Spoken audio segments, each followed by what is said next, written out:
Bonjour à tous, bienvenue sur Actu Matin. Ce matin, nous sommes mardi 22 juillet 2025. Deux invités donc pour votre matinale ce matin, l'un au téléphone, l'autre en studio au téléphone depuis Kandi, Karo Sabigouda, pour poser le problème des séries de démissions à l'heure de la réforme du système partisan. On verra bien quelles pourraient être les raisons qui motivent de plus en plus les jeunes à faire ce genre de mouvement. Il sera donc au téléphone en direct depuis Candy. L'autre invité qui sera en studio par ici, c'est Dr Bruno Monchos, spécialiste de la débrouille.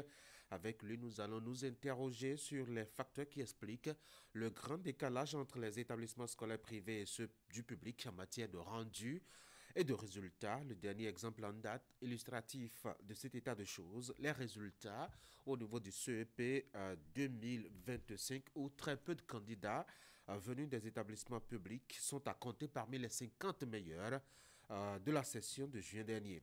Ce matin, c'est le retour d'Esther Toffa, la patronne de la rubrique santé sur l'Actu Matin vous servira son plat de mardi matin, elle-même après un moment d'absence. Et pour aujourd'hui, elle reçoit pour vous Dr Conrad Deguenon, directeur de la santé communautaire. Les deux vont parler de la poliomyélite et de la campagne de vaccination qui est en cours. Bienvenue à tous.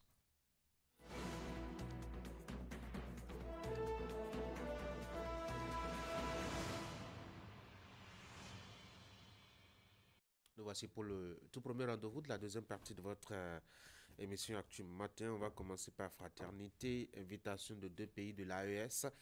Au défilé du 1er août, le Bénin fidèle à sa logique de décrespation. Patrice Talon maintient la main tendue à ses voisins. Première session ordinaire 2025 du Parlement. Vitali Boton, porte-parole du président Vlavonou, fait le bilan. Animation de la vie politique. Issa Salifou structure la reconquête de la première circonscription électorale. Cotonou Elite Toastmaster. Une nouvelle mandature placée sous le signe de l'inclusion. Et puis, deuxième anniversaire de la chute de Mohamed Bazoum, les militaires à l'épreuve du pouvoir. Nous passons à le matinal. La décision de la Criette, la Cour de répression des infractions économiques et du terrorisme, Rondegno reste en prison. La demande de sa mise en liberté provisoire a été rejetée, nous apprend donc le quotidien. Nous sommes avec la boussole qui partage avec nous ce matin une information assez triste.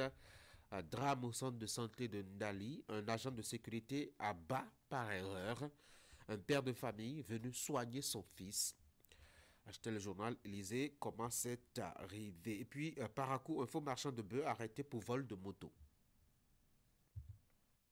Nous sommes avec décryptage info procès au Bénin, affaire d'Anivo.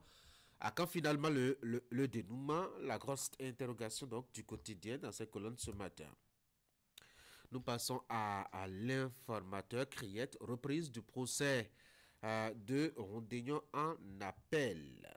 Voici d'abord chez vous, arrêt inattendu de pluie à Cotonou, Calavi et environ, pratique endogène ou technologie liée au chantier en cours, les experts parlent de dérèglement climatique.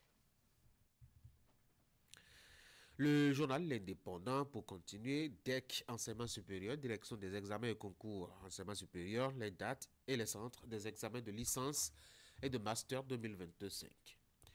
Matin libre, installation des points de vente sur les caniveaux à Parakou, quand se nourrir devient un risque. Et puis, choix de compétences étrangères, pas de résultats miraculeux, d'après le constat fait par le journal. Et puis, Ndali, un agent de sécurité, tire sur un père de famille. Éveil info, animation politique dans la première circonscription électorale. Kandi, Malanville, Karimaman, la base s'embrase pour Salé. Nous sommes avec la relève info, réfugiés et démocratie. Comment donner une vie politique à ceux qui fuient leur pays. Le quotidien de service public La Nation, mutation du secteur de l'assurance avec notamment une structure entre tradition béninoise et standards mondiaux. Et puis festival des masques à Porto Novo, les couleurs annoncées. Et nous voici de retour à la une de Fraternité pour la deuxième lecture. Invitation de 2 pays de l'AES au défilé du 1er août prochain à Cotonou. Le Bénin fidèle à sa logique de décrispation. Et puis Patrice Talon qui maintient la main tendue, en tout cas, c'est la lecture de Fraternité. La main tendue donc à ses voisins. Première session ordinaire 2025 du Parlement. Vitali Boton, porte-parole du président Vlavonou, fait le bilan. Et puis, animation de la vie politique, Issa Salifou structure la reconquête de la première circonscription électorale. Cotonou, Éliste Toastmaster, une nouvelle mandature placée sous le signe de l'inclusion. Vous avez un dernier titre, la une de Fraternité, deuxième anniversaire de la chute de Mohamed Bazoum, les militaires à l'épreuve du pouvoir. Voilà donc ce qu'on peut retenir à la une des journaux ce matin. Et ce dernier titre de Fraternité qui pourrait vous intéresser, l'actualité au niveau notamment du Niger. Cela fait 2 ans maintenant, vous vous rappelez certainement, que Bazoum a été gentiment déposé par les militaires. Depuis lors, l'actualité politique et le mode de gouvernance ont changé à Niamey. Les militaires sont à l'épreuve du pouvoir et découvrent un peu les difficultés et les réalités de la gestion au sommet de l'État. Fraternité qui fait un vaste dossier là-dessus. 3 pays membres de l'AES, 2 ont en commun des marques de fonctionnement, la volubilité exubérante de leur leader et le maniement permanent de la rhétorique panafricaniste et souverainiste. On peut ajouter l'arrivée au pouvoir des actuels dirigeants du Niger et du Burkina Faso avec une légère nuance pour ce dernier dans les pays où les processus démocratiques avaient été pourtant unanimement salués pour leur transparence et leur régularité. Alors, Fraternité qui pose donc son analyse sur la question. En réalité, c'est un document analyste de Éric Topona, relayé donc par le quotidien dans ses colonnes ce matin. Et vous avez que, en dépit des promesses faites par les hommes en armes à la tête donc du Niger, il y a une multiplication d'attaques djihadistes et une stratégie de conservation du pouvoir qui se développe. A contrario, vous avez le musulman des voix critiques, vous avez aussi des faux fuyants et autres à avancer et qui bradent la démocratie. En tout cas, c'est l'analyse donc de Éric Topona dans les colonnes de Fraternité ce matin. Achetez le journal et informez-vous. Et si vous n'avez pas votre exemplaire à portée de main, allez sur le site internet www.fraternité.bj et vous avez l'entièreté des informations relayées dans les colonnes du quotidien. On va passer à l'acte 2 d'Actu Matin ce matin. C'est le bulletin d'information avec Ingrid. Ingrid, bonjour. Tanguy, bonjour et bien bonjour à tous. Mesdames et messieurs, au sommaire du bulletin d'information que Ingrid va nous présenter tout à l'heure, les images de la descente des 2 députés du parti Union progressiste Le Renouveau dans la première circonscription électorale. Salifou Issa et Jamilatou Sani Mohamed sont allés à Malanville prendre le pouls de la troupe et la remobiliser pour les prochains défis politiques. Ambiance et son dans le bulletin. À suivre également la cérémonie de prestation de serment des nouveaux membres de la Commission béninoise des droits de l'homme. Cette cérémonie marque l'entrée en fonction officielle de ces 7 membres de la Commission. Ils ont pour mission d'œuvrer pour la promotion et la protection des droits de l'homme. On vous fait le point tout à l'heure. Voici le bulletin.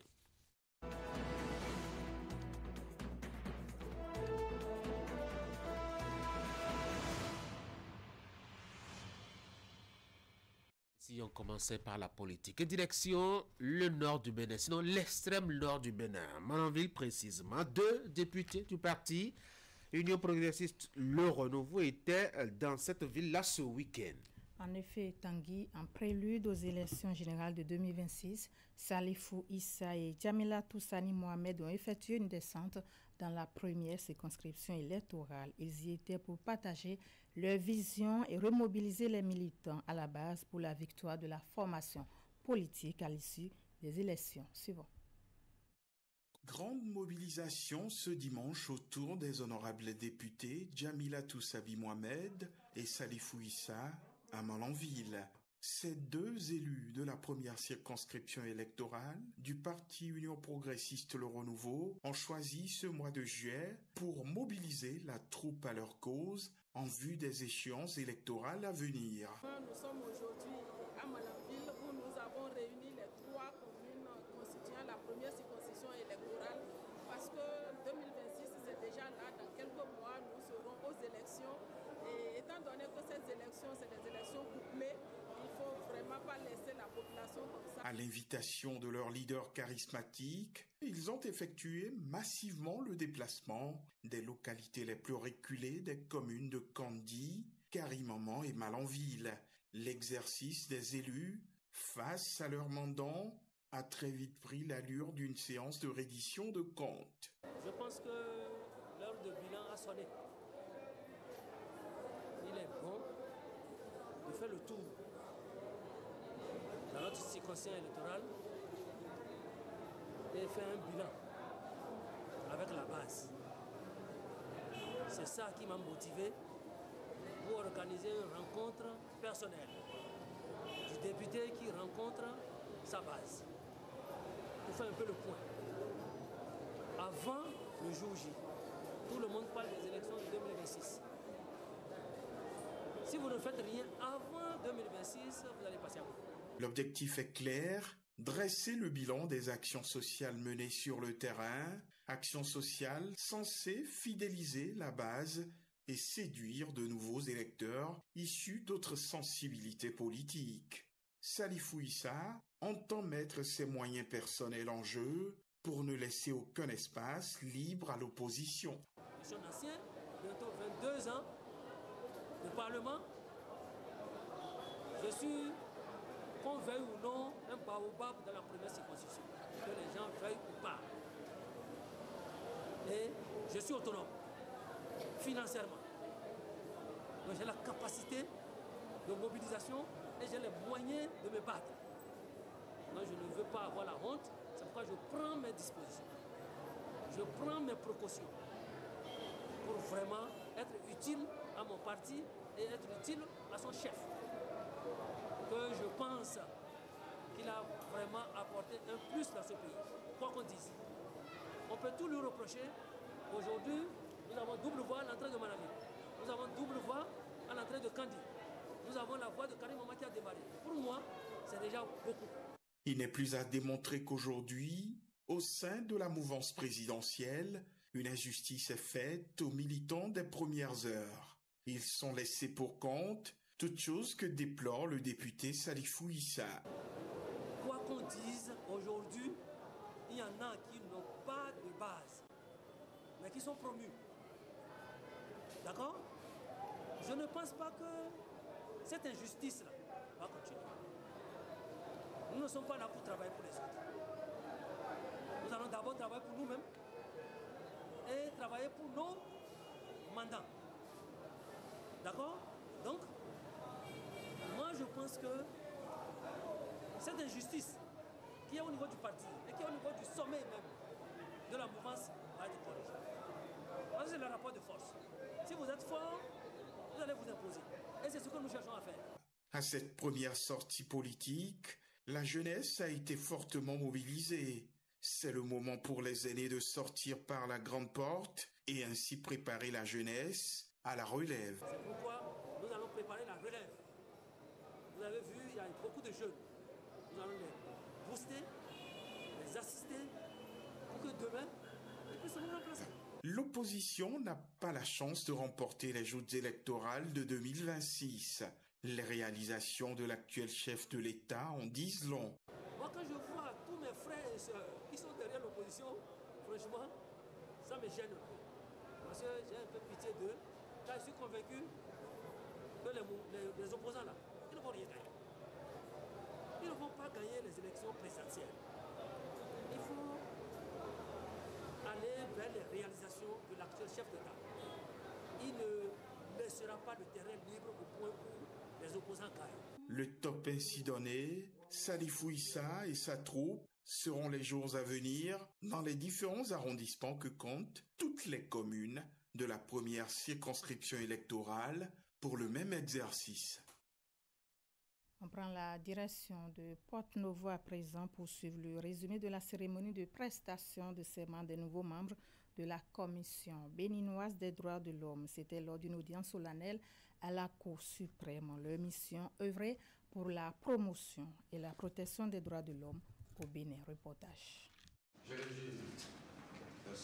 Cette prestation de serment devant la Cour suprême consacre l'entrée en fonction officielle de la nouvelle mandature de la Commission béninoise des droits de l'homme. Les 7 membres qui composent cette mandature sont des personnalités au profil divers, choisis pour leurs compétences, leur expérience et leur engagement en faveur des droits humains. En recevant leur serment, le président de la Cour suprême a saisi l'occasion pour leur rappeler l'ampleur de la mission qui leur est confiée. Mesdames et messieurs, notre pays, le Bénin, tirant leçon de son passé, de son histoire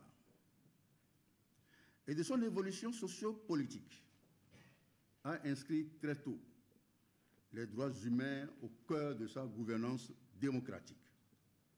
Mesdames et messieurs les commissaires, les fonctions qui vous sont confiées sont d'une grande exigence. En effet, la loi vous assigne une double mission, celle de la promotion et de la protection des droits humains, celle de la prévention de la torture et des autres formes de traitement inhumain, cruel ou dégradant dans tous les lieux de privation de liberté. Cette immense responsabilité vous impose de la vigilance, du discernement, mais surtout une indépendance de jugement à toute épreuve. Elle exige que vous soyez des hommes et femmes de terrain, que vous alliez dans les centres de détention, dans les commissariats de police, dans les hôpitaux psychiatriques, dans les lieux de rétention ou dans les foyers. Elle vous invite à vous saisir des situations d'abus, à faire entendre la voix de ceux que l'on n'écoute jamais. Avec cette prestation de serment, la nouvelle équipe de la Commission béninoise des droits de l'homme entre pleinement dans ses fonctions. Une équipe appelée à incarner au quotidien les valeurs de justice, d'équité et de respect des droits humains au service de la République et de tous les citoyens.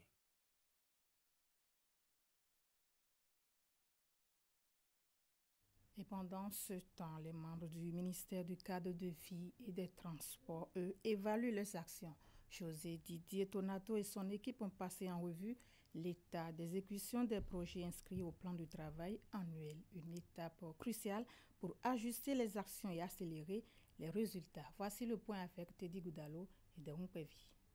José Didier Tonato, ministre du Cadre de Vie et des Transports, et ses collaborateurs se sont mobilisés ici pour un travail précis. Passer en revue les activités inscrites au plan de travail annuel 2025 à mi-parcours. Les chiffres, les taux d'exécution, les défis et perspectives sont passés au peigne fin. À mi-parcours de l'exercice budgétaire 2025, notre ambition devait rester constante et intacte, à savoir améliorer la croissance économique et le bien-être social à travers la mise en place d'un cadre de vie assaini, attrayant, avec un système de mobilité adapté et compétitif, en rendant visible et tangible l'action publique sur tout le territoire national. Le diagnostic est sans détour.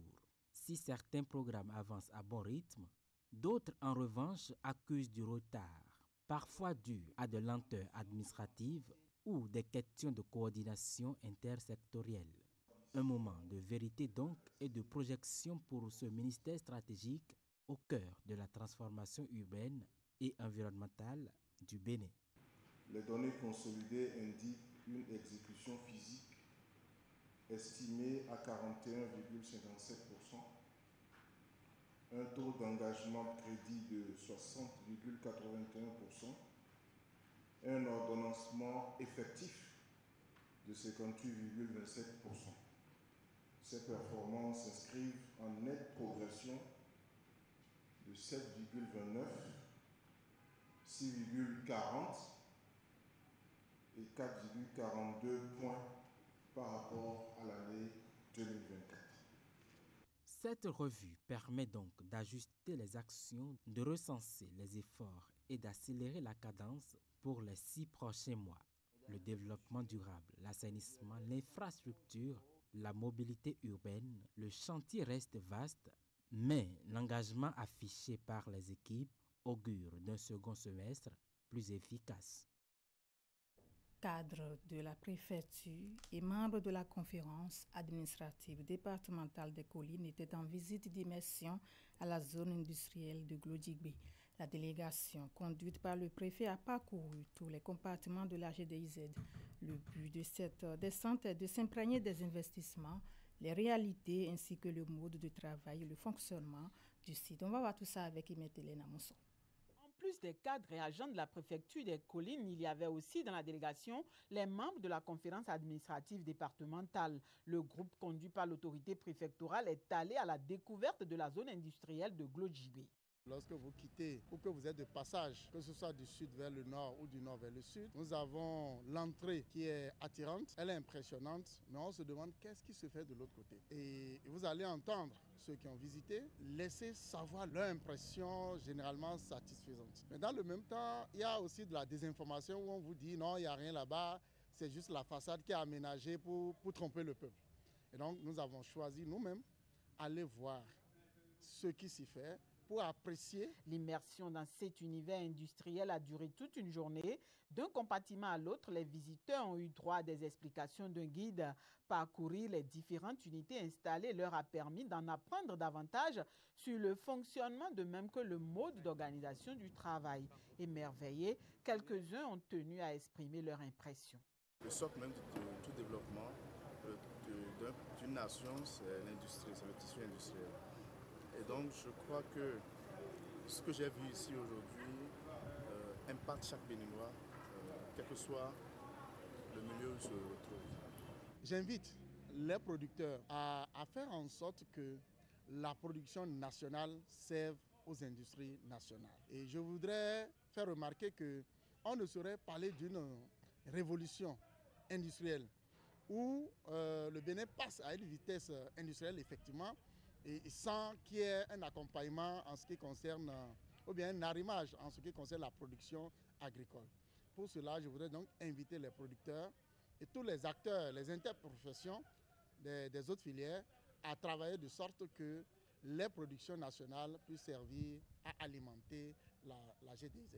Fruit d'un partenariat public-privé entre le gouvernement béninois et le groupe ERAIS, la GDIZ couvre une superficie de 1600 hectares. Elle est prévue pour accueillir de nombreuses industries, mais pour l'heure, seulement quelques-unes spécialisées dans divers secteurs d'activité sont implantées. L'objectif est de créer de florissantes chaînes de valeur allant de l'approvisionnement en matières premières à l'exportation de produits finis en passant par la transformation des ressources. Et voilà, Tanguy, ce sera tout pour cette session d'information. Ingrid, merci beaucoup pour la présentation. Moi, je vous souhaite de passer une très bonne journée. Et merci, pareil. Merci beaucoup. Mesdames et messieurs, voici l'actualité des sports.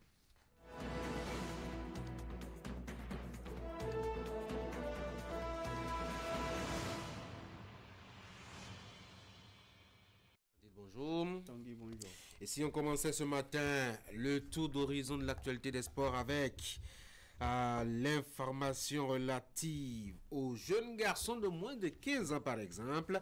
Le championnat national de la catégorie se poursuit et là on est à Abomey. Oui, nous avons assisté hier aux différents matchs comptant pour les quarts de finale avec des rencontres palpitantes et surtout de fortunes diverses pour les différentes équipes. En ouverture, Planète Foot s'est imposé par un score de 2-0 à son homologue de Flamme d'Afrique. Et dans la deuxième affiche, le centre d'excellence de football de Misr était dompté par 4-0 l'Académie Simo. La troisième rencontre a vu Azak sorti vainqueur au bout du suspense devant l'AS Lagat 5-4 à la séance des tirs au but après un score nul, 2 buts partout au thème du temps réglementaire. Et la dernière affiche a vu le centre Kalala venu à bout de l'AS Ramsès 3-2. On aura donc en demi-finale Planète Foot le centre d'excellence de football de Misrété, Azak, et le centre Kalala. Et parlant de demi-finale, les matchs vont se jouer ce mardi à partir de 15h. Planète Foot va en découdre avec le centre d'excellence de football de Misrété.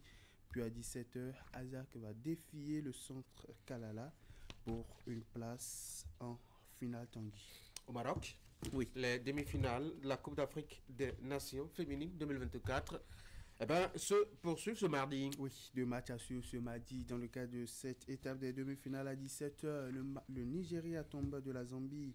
À l'étape des quarts de finale va défier l'Afrique du Sud, tenante du titre. Un duel qui s'annonce très intense entre la nation la plus titrée de la compétition avec à la clé 11 titres et les champions en titre. Après cette rencontre, la deuxième affiche va opposer le Maroc, pays hôte et tombeur du Sénégal en quart de finale, qui va justement défier l'équipe du Ghana qui a sorti l'Algérie au tour précédent. Ce soir à partir de 20h pour la deuxième affiche des demi-finales. Tanguy, nous sommes mardi, et qui dit mardi, suspend matin, dit document de la semaine. Ce matin, nous proposons à nos amis téléspectateurs un mini-magazine sur les préparatifs des équipes féminines en prélude au tout premier championnat national de Maracana, le tout premier dans l'histoire de la discipline au Bénin, qui va se dérouler au mois d'août prochain à Abomey-Calavi. Absolument, vous avez justement à cette occasion-là fait une immersion sur quelques sites où s'entraînent certaines équipes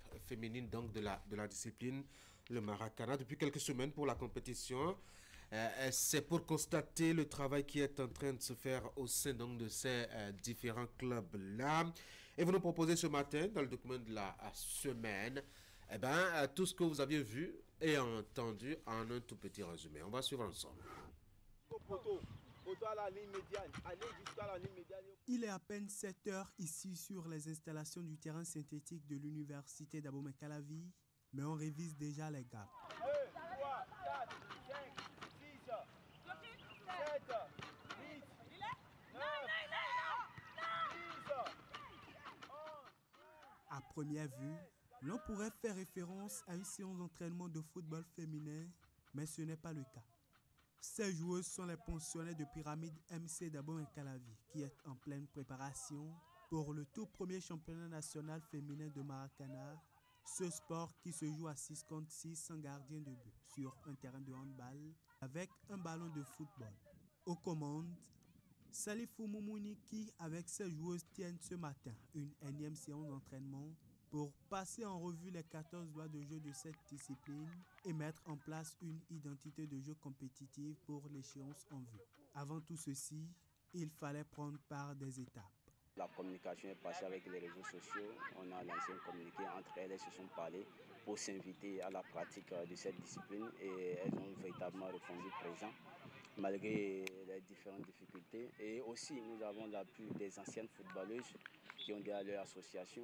Beaucoup ne maîtrisaient rien des règles du Maracana. Pour beaucoup, elles viennent de découvrir cette discipline. La maîtrise des règles de jeu étant primordiale au Maracana, tout s'est donc fait avec de la pédagogie. Dès les premières semaines, place a été faite à l'appropriation des lois de jeu avant les séances proprement dites. Et depuis lors, chaque séance est une nouvelle occasion de mise en pratique des règles de jeu pour ces athlètes qui découvrent le Maracana. L'explosivité, vous devez être vive les filles. Étant pour la plupart des joueuses de football encore en activité ou non, ces joueuses n'ont pas grande difficulté quant à l'adaptation, même si à l'œuvre, ce n'est pas toujours le cas. Il n'y a pas trop de différence entre le football qu'on avait joué et le Maracana. Il y a juste une petite modification. Donc, les coachs sont là pour nous montrer des règles qu'on essaie de suivre. Ça demande plus de conditions physiques. Parce que en football à 11, au moins les zones sont limitées, respectées. Ici, il n'y a pas de zone. Tout le monde marque, tout le monde défend à la fois. Donc, les 10 minutes, c'est tout comme si on fait 45 minutes x 2. On essaie de s'adapter, on essaie juste de s'adapter à ce que les coachs disent par rapport à cette compétition. Parce que eux, ils sont déjà dedans il y a très longtemps. Donc, nous, Comme on est nouvelle, on essaie juste de suivre ce qu'ils sont en train de dire et on respecte ça à la lettre. Petit à petit, les séances quotidiennes montent en intensité pour les joueuses de Pyramide Maracana Club, car l'objectif de départ est la préparation du championnat national féminin de Maracana 2025. À quelques semaines du coup d'envoi, le staff technique se réjouit du travail abattu. Mais aujourd'hui, avec mes filles, elles sont vraiment prêtes et je peux compter sur elles sur tous les plans.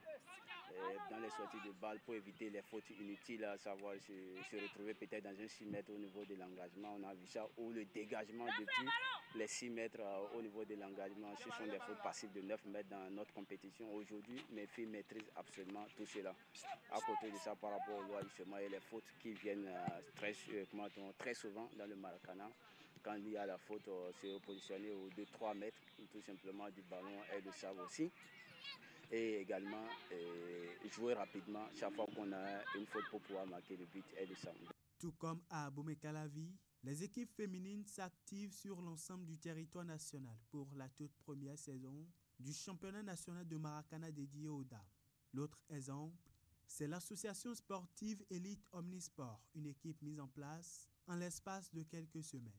Au sein de ce club, les joueuses sont moins nombreuses, mais l'effectif est bien suffisant pour aller en compétition. Elite Omnisport, on préparait la session Maracana il y a un bon moment. Donc juste après le championnat des garçons, on a accéléré sur la préparation des filles. Déjà plus d'1 mois et demi, on était en préparation. On a commencé par les règles et on est maintenant sur le niveau technique avec les filles.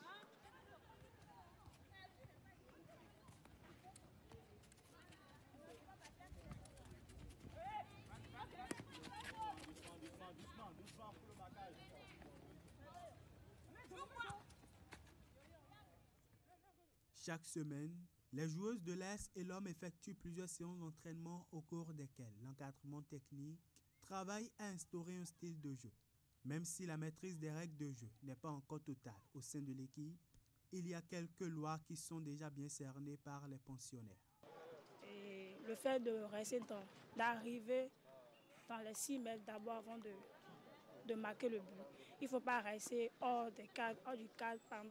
Par exemple, au niveau du 9 mètres, on ne peut pas rester là et tirer. Il faut rentrer d'abord dans les 6 mètres avant de tirer. Dans l'ensemble, on peut dire que nous sommes prêts. Je sais qu'elles sont vraiment actives. Et la touche des barres, ça se voit. Juste qu'il y a quelques corrections qu'on devait effectuer. Sinon, dans l'ensemble, elles sont prêtes. Je sens mes filles motivées. C'était déjà la base. Elles sont motivées, elles veulent faire la chose. Donc le message est vite passé. Actuellement, ils pensent qu'on est prêt pour le combat. Le championnat national féminin de Maracana 2025, le tout premier de l'histoire au Bénin, est prévu se tenir au mois d'août prochain. Donnez-vous davantage et puis nous allons au soir des droits de la femme nationale. En attendant le coup d'envoi, la préparation des différentes équipes féminines se poursuit dans les divers contrées du pays. Ceci en vue de livrer de belles confrontations pour le Graal final dans les toutes prochaines semaines.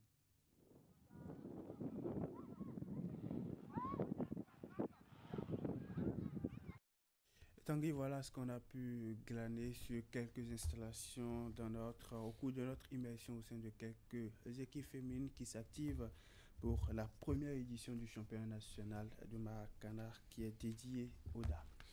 Un beau spectacle en tout cas. Ça montre que nous avons en tout cas un peu de valeur pour promettre un avenir au football féminin béninois. C'est bien cela. On va finir avec le handball. Les férus du handball vont assister dès ce mardi à la seconde phase préliminaire de la Ligue Pro du championnat professionnel qui va se tenir du 22 au 26 juillet 2025 au Roi des Oies Loisirs et Sports de Cotonou. Pour cette seconde phase des préliminaires, 2 versions sont en compétition chez les dames. On aura 5 équipes qui ont disputé les playoffs de la saison écoulée. Et chez les hommes, nous aurons les 6 équipes ayant joué les playoffs en 2024. Il faut noter qu'au thème de cette seconde phase, les préliminaires, nous aurons droit à une phase décisive. Les regards qui seront tournés après cette phase vers la phase intermédiaire avec les équipes qualifiées pour évoluer en Ligue Pro 1 dans les deux versions. On n'en est pas encore là, donc on va s'intéresser d'abord aux affiches du jour comptant pour la première journée de la seconde phase préliminaire de la Ligue Pro chez les hommes.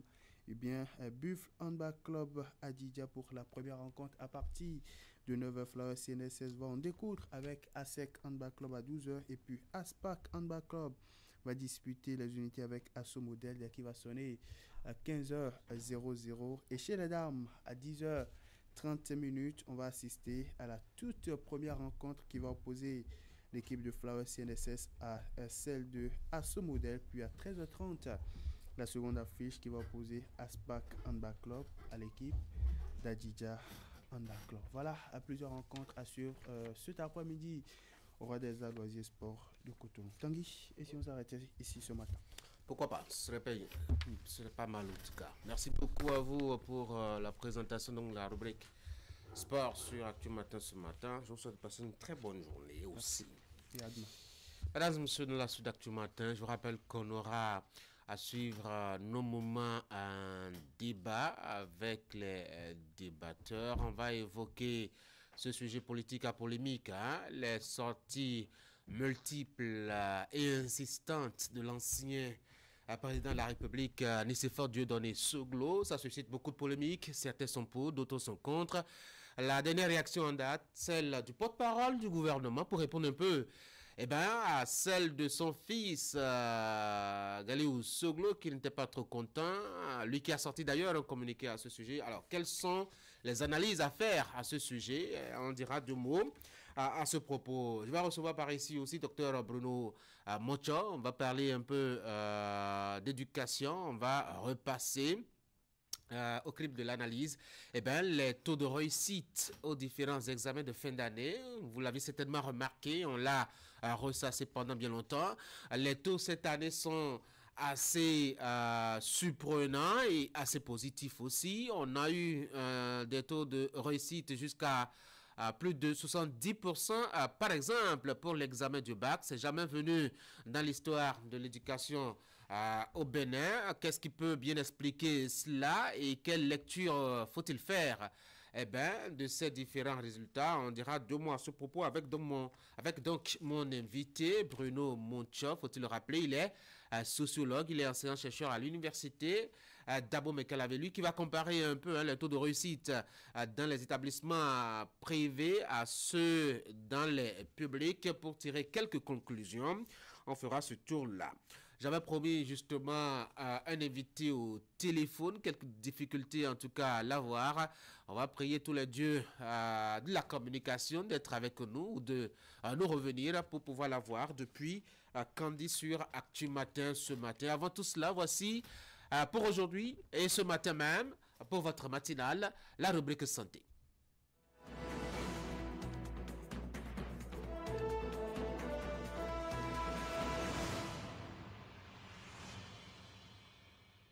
Elle a été absente pendant un bon bout de temps, elle nous aura manqué. J'imagine qu'elle vous a aussi manqué. Esther Toufa, bonjour. Bonjour Tanguy, bonjour chers téléspectateurs. Ce matin, vous reprenez avec le service des mardis matins. Vous nous proposez justement de discuter d'un sujet d'actualité, la poliomyélite. Vous avez un invité avec nous ce matin, Dr Conrad Degueno, directeur de la santé communautaire. Docteur, bonjour.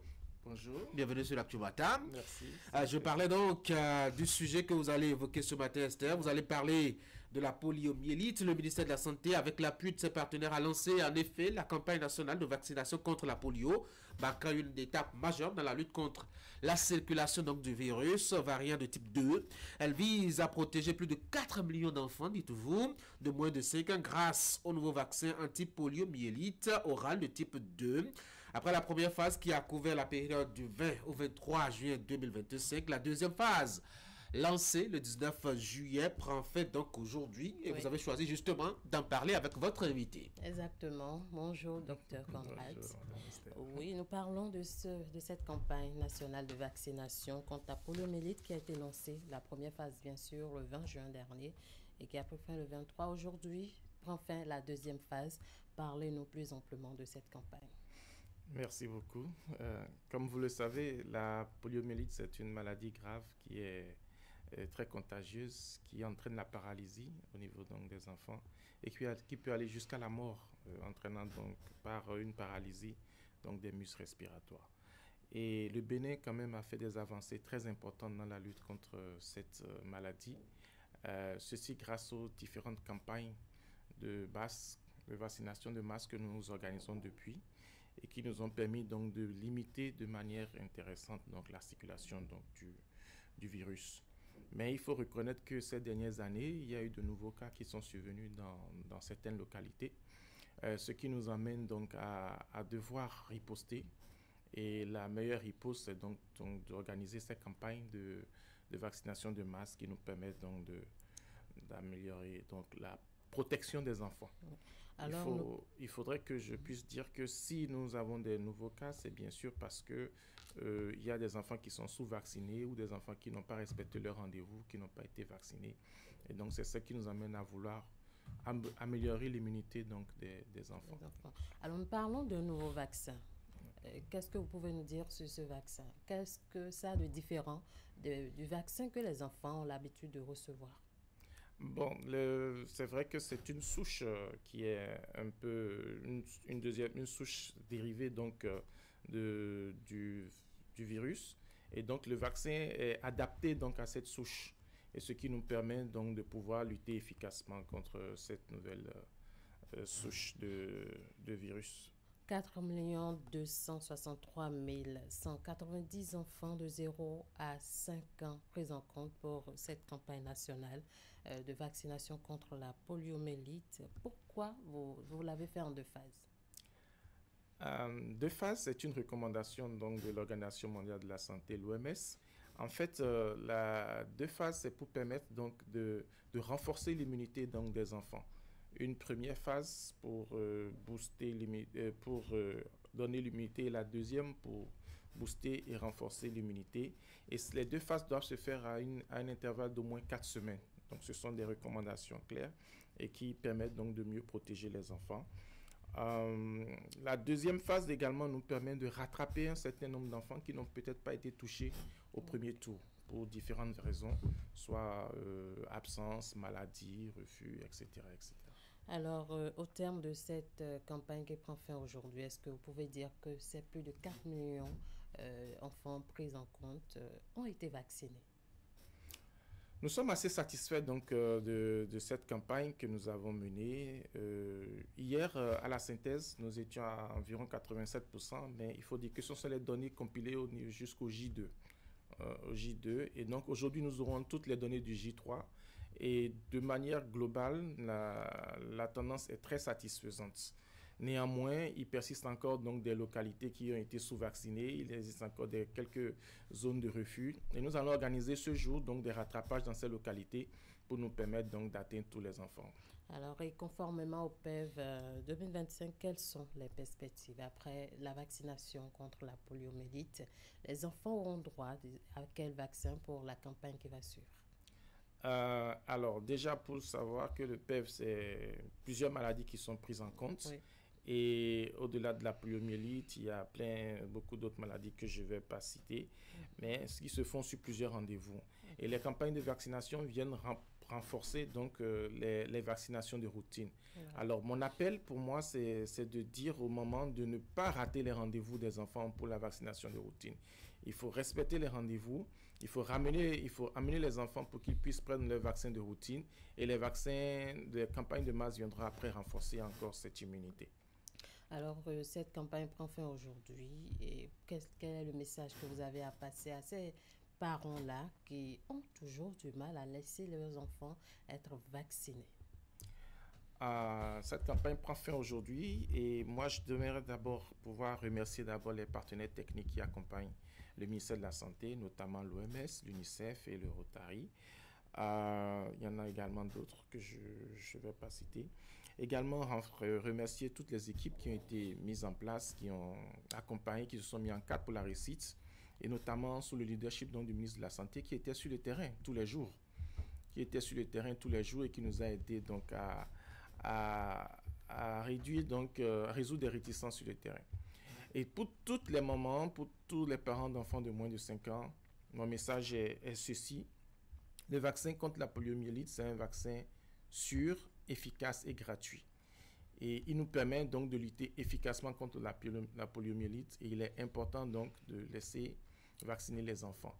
Et je remercie ainsi toutes les mamans qui ont facilité le travail aux équipes, nous ont permis donc d'atteindre l'objectif que nous avons jusqu'à présent. Et j'invite les autres donc à pouvoir également donc accepter la vaccination pour le bien de nos enfants. Pour ces parents qui n'ont pas reçu la visite des agents vaccinateurs, est-ce qu'il y a un lieu dans les communes ou bien au niveau des arrondissements où ils peuvent rapidement aller rattraper avant la fin de la campagne? Non, la campagne, c'est une stratégie de porte-à-porte. Nous avons les relais communautaires qui passent de ménage en ménage. Ils ont la cartographie donc, des ménages et ils passent. Donc, ils sont tenus de repasser dans les ménages pour la revisite lorsqu'il y a une cible qui n'est pas atteinte. Et s'ils sont chez eux, ils passeront dans la maison pour pouvoir les vacciner.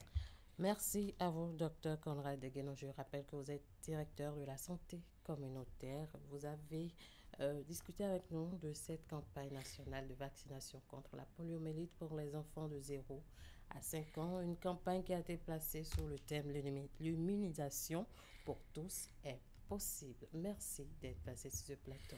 C'est moi. Merci beaucoup. Merci beaucoup à vous aussi, Esther Tofa. Et très bonne journée à vous deux. Bonne journée à vous, Dr Conrad.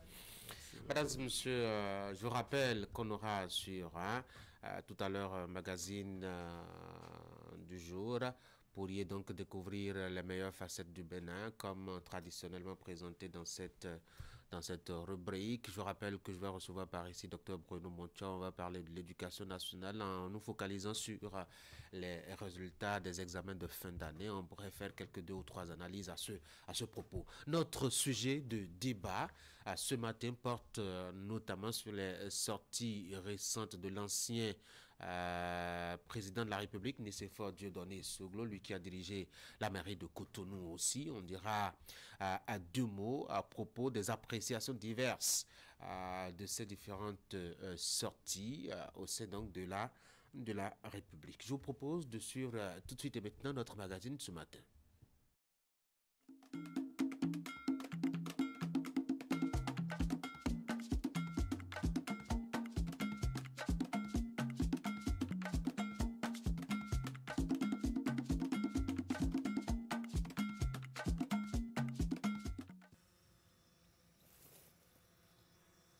Nicolas inspecte ses pieds d'ananas dans son champ à Adjong.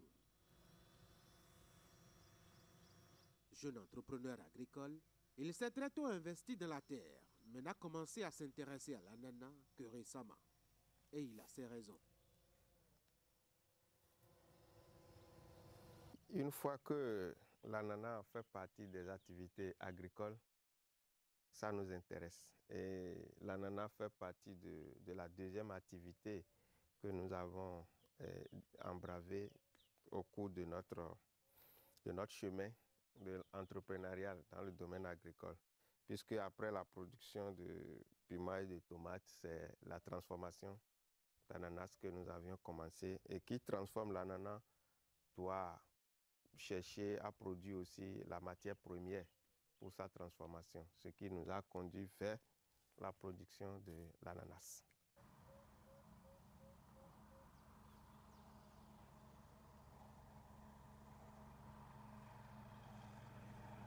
C'est de l'ananas pain de sucre, la variété pain de sucre qui est produite ici sur une superficie de 8 hectares environ, ici.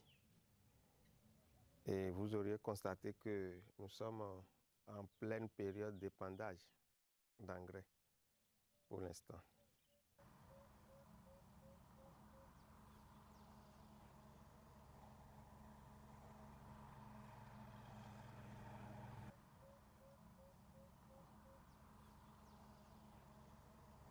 C'est une activité rentable, seulement que ça prend du temps, puisque ça a un cycle de 18 mois. De 18 mois au maximum, sinon 15 mois au minimum. Donc il faut attendre pendant ce temps après l'investissement global. Parce que quand tu investis, il faut toujours continuer à entretenir.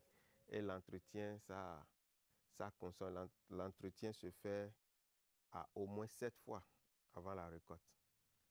Ce qui n'est pas du tout amusant. Mais à la fin, à la récolte, on oublie toutes ces peines. Puisque ce qu'on trouve nous amène à faire. Et il y a une marge bénéficiaire que nous avons. Et quand vous avez la marge bénéficiaire, on oublie toutes les difficultés. Mais il y a une difficulté imprévue que Nicolas ne risque pas d'oublier sitôt s'il ne trouve pas vite une solution. C'est la façon dont l'épandage a été fait la veille.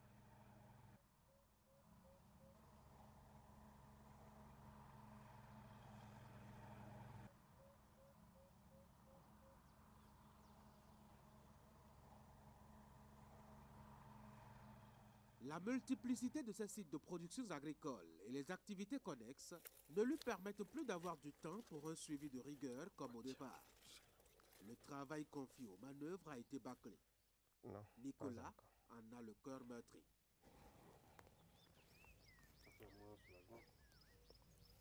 Ah, c'est...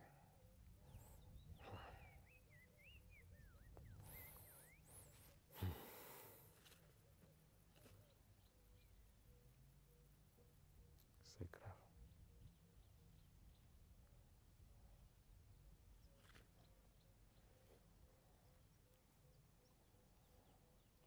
C'est l'engrais, c'est l'épandage dont je parlais tout à l'heure, c'est l'engrais chimique qu'on a utilisé. Et vous n'êtes pas content, pourquoi? Non, parce que c'est mal fait. Ceux qui sont venus pour faire le travail, ils ont mal fait. Ils ont mal fait. Et ça ne se fait pas ainsi. Et ce n'est pas les consignes, ils n'ont pas respecté les consignes, c'est tout. Comment ça devrait se faire?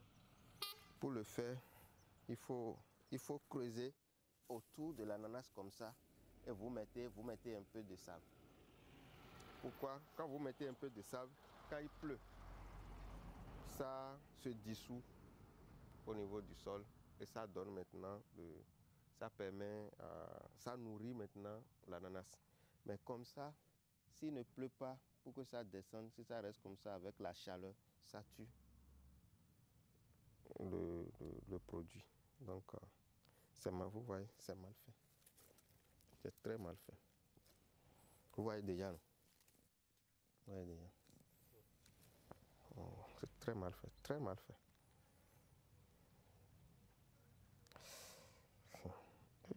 On doit reprendre ou comment vous faites? Oui, on doit reprendre. Si on ne reprend pas, c'est pas... Il faut prier pour qu'il y ait la pluie le plus tôt possible. Sinon, si ça dure, c'est que ça va ralentir l'évolution de l'ananas. Au lieu de 18 mois, ça peut encore prendre peut-être 4 à 5 mois de plus.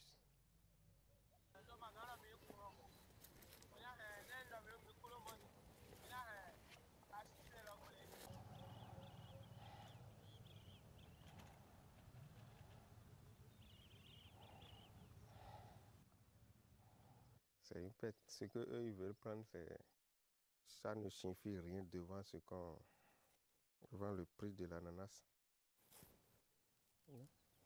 Ça va tuer le brédis d'ananas là. Ça va tuer. Puis c'est un produit chimique. Et c'est un produit qui a de la chaleur, c'est du sel. Le sel en fait. On ne peut pas mettre le sel sur le produit. Ananas résiste un peu. Si c'était du maïs, on aurait déjà constaté que c'est déjà une grande perte.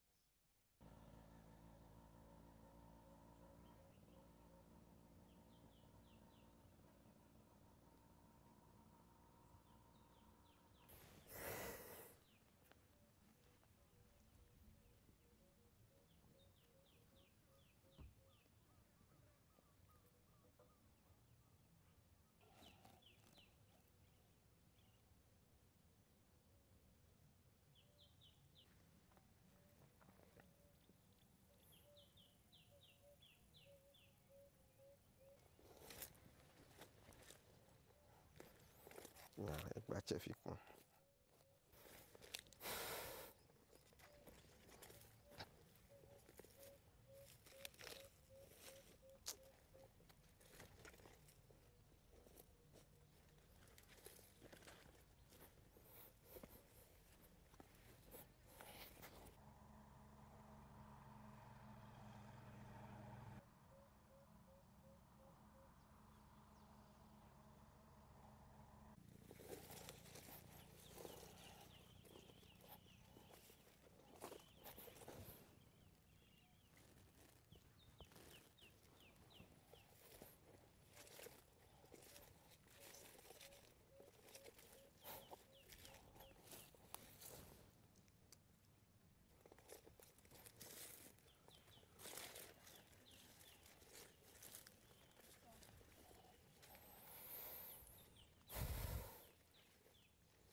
main-d'œuvre, c'est difficile à trouver, surtout dans notre zone où l'ananas, c'est nouvellement que nous avons commencé par produire de l'ananas ici.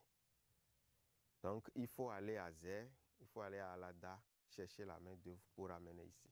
Donc, tout ça, c'est des coûts. L'entretien. L'entretien, il faut au moins 7 saclages. Et le prix de saclage évolue avec l'âge de l'ananas. Quand c'est petit, vous payez 1500 francs, vous avez 35 000 francs à l'État. Si ça a déjà fait 6 mois, vous êtes à peu près à 60 000 francs à l'État, ainsi de suite. C'est comme ça, ça évolue jusqu'à ce qu'on est à la fin, vous êtes à 100 000 francs à l'État. C'est ça, ça devient un peu... ça pompe un peu le producteur, mais à la fin, on a une marge qui nous permet d'oublier cette difficulté.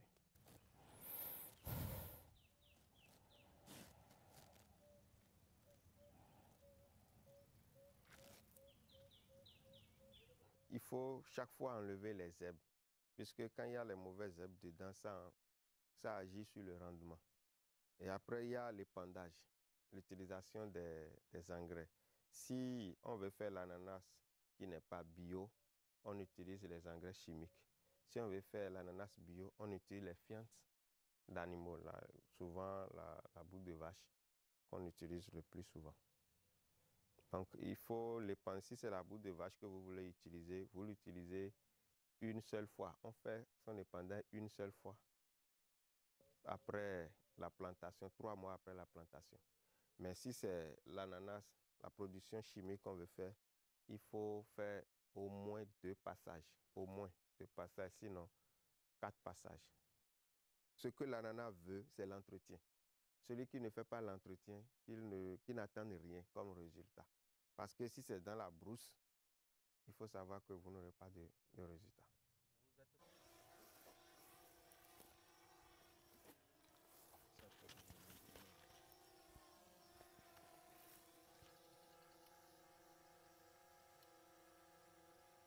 Le labour, le dessouchage, ces choses devraient être mécanisées.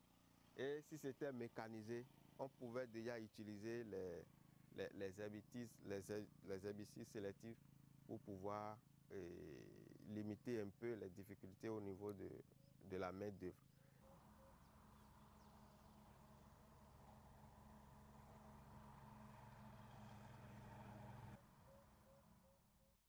Il faut vivre ces aléas et difficultés pour plus d'1 an et demi parfois. Produire de l'ananas est donc une activité d'endurance, de stress et de patience. Mais on y a toujours pour son compte à la fin de la saison. Sur un hectare, on va jusqu'à 50 voire 70 tonnes. Donc, ce qui fait à peu près, on a 25 bâchers ou 35 bâchers, de 25 à 35 bâchers. Donc, la bâchée garde 2 tonnes. C'est un peu ça, ce que nous avons.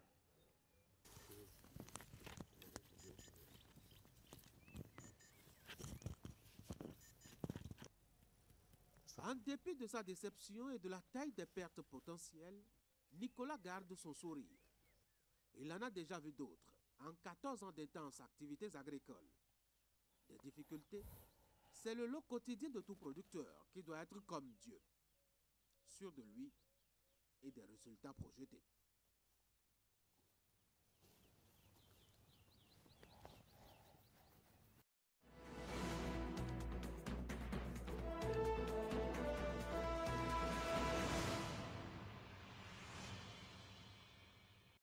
Nous sommes de retour en plateau pour notre invité de ce matin, Dr Bruno Monchor, sociologue, enseignant-chercheur à l'université d'Abomey-Calavi. Docteur, bonjour. Oui, bonjour, cher journaliste. Bienvenue sur l'Actu Matin. Merci. Vous êtes là pour qu'on analyse un peu les taux de réussite aux différents examens de fin d'année en mettant une comparaison entre ceux obtenus par les établissements publics et ceux du privé. Mais déjà, que vous inspire, quelle analyse vous inspire justement ces taux de réussite, parce que c'est presque jamais vu, le baccalauréat qui a grimpé jusqu'à 73% de taux de réussite. Oui, merci beaucoup. On s'étonne, et tout le monde s'étonne, se dit, mais Qu'est-ce qui s'est passé? Qu'est-ce qui s'est passé? Le baccalauréat demeure le baccalauréat. Ce n'est pas un examen où on fait n'importe quoi. C'est ce que les enfants ont fait qui produit les résultats. Donc, il n'y a même, excusez, il y a même pas de débat à faire par rapport au taux. Ça veut dire que les enfants ont travaillé et puis c'est fini. C'est quoi? Il n'y a pas une... Pendant les années passées ou lors des sessions d'examen passés, est-ce qu'a dit que les enfants étaient totalement nuls pour qu'on ait ces taux réguliers, je dois dire, de réussite? Non, c'est pas forcément. En fait, quand on assainit un milieu, et les résultats des réformes, c'est ça. Vous savez qu'il y a beaucoup d'établissements privés qui présentaient des candidats qui ne valaient pas, mais mais le plus important, c'est d'aller leur payer. Et puis, bon, ils vont vous présenter le résultat. Ça peut, si cela échoue, ça va jouer sur le taux. Donc, aujourd'hui, vous ne pouvez pas faire ce que vous voulez. Il y a EducMaster qui est là, qui réglemente chacun dans ce qu'il fait. C'est de ça qu'il s'agit. Donc, il y a également l'intervention d'un certain nombre d'acteurs, d'accord, des partenaires, et l'État même a également assaini le milieu. Et donc, c'est ça qui produit ces résultats. Vous voyez, si aujourd'hui, on dit il faut forcément avoir le BPC avant d'aller au bac, ça veut dire quoi? Ces enfants ont un niveau. Donc, ce n'est pas que, bon, n'importe qui peut se lever pour aller au bac. Ce n'est pas que, non, il y a le BPC. Et il faut forcément que vous ayez au moins fait la première, la terminale. Donc, ce sont des éléments qui ne trompent pas. Lorsque vous prenez en compte un certain nombre de variables et que vous respectez ces variables, ça produit les résultats. C'est ce à quoi on assiste aujourd'hui. Les enfants ont travaillé, et personne n'est allé écrire quoi que ce soit à leur place, et c'est le résultat. On a entendu dire que les épreuves étaient suffisamment abordables pour avoir ce taux de résultat. Si les épreuves sont abordables, est-ce que tout le monde est admis? On est à 73%. Il y a près d'une vingtaine, 27% qui ne sont pas admis. Et vous voyez ce que ça représente. Donc forcément, ce n'est pas que c'est abordable pour l'élève moyen. L'élève moyen s'en sort et s'en est sorti. Donc du coup, il n'y a pas de quoi se dire. Moi, je ne pense pas que ça soit... Maintenant, le problème, c'est qu'il faut que l'État nous aide à régler ça. De l'autre côté. Oui, je vais vous poser la question tout à l'heure, mais avant d'y arriver, il y a quand même la polémique qui a été soulevée, à savoir que on dit qu'ils sont de plus en plus intelligents et qu'ils réussissent beaucoup, mais le niveau est toujours, mettons, est toujours en train de baisser chaque année, par exemple. Oui, bon, le niveau baisse par rapport peut-être au dispositif existentiel. Et aujourd'hui, et si vous voulez comparer le niveau de celui qui est des enfants, nos enfants qui sont là, ils travaillent.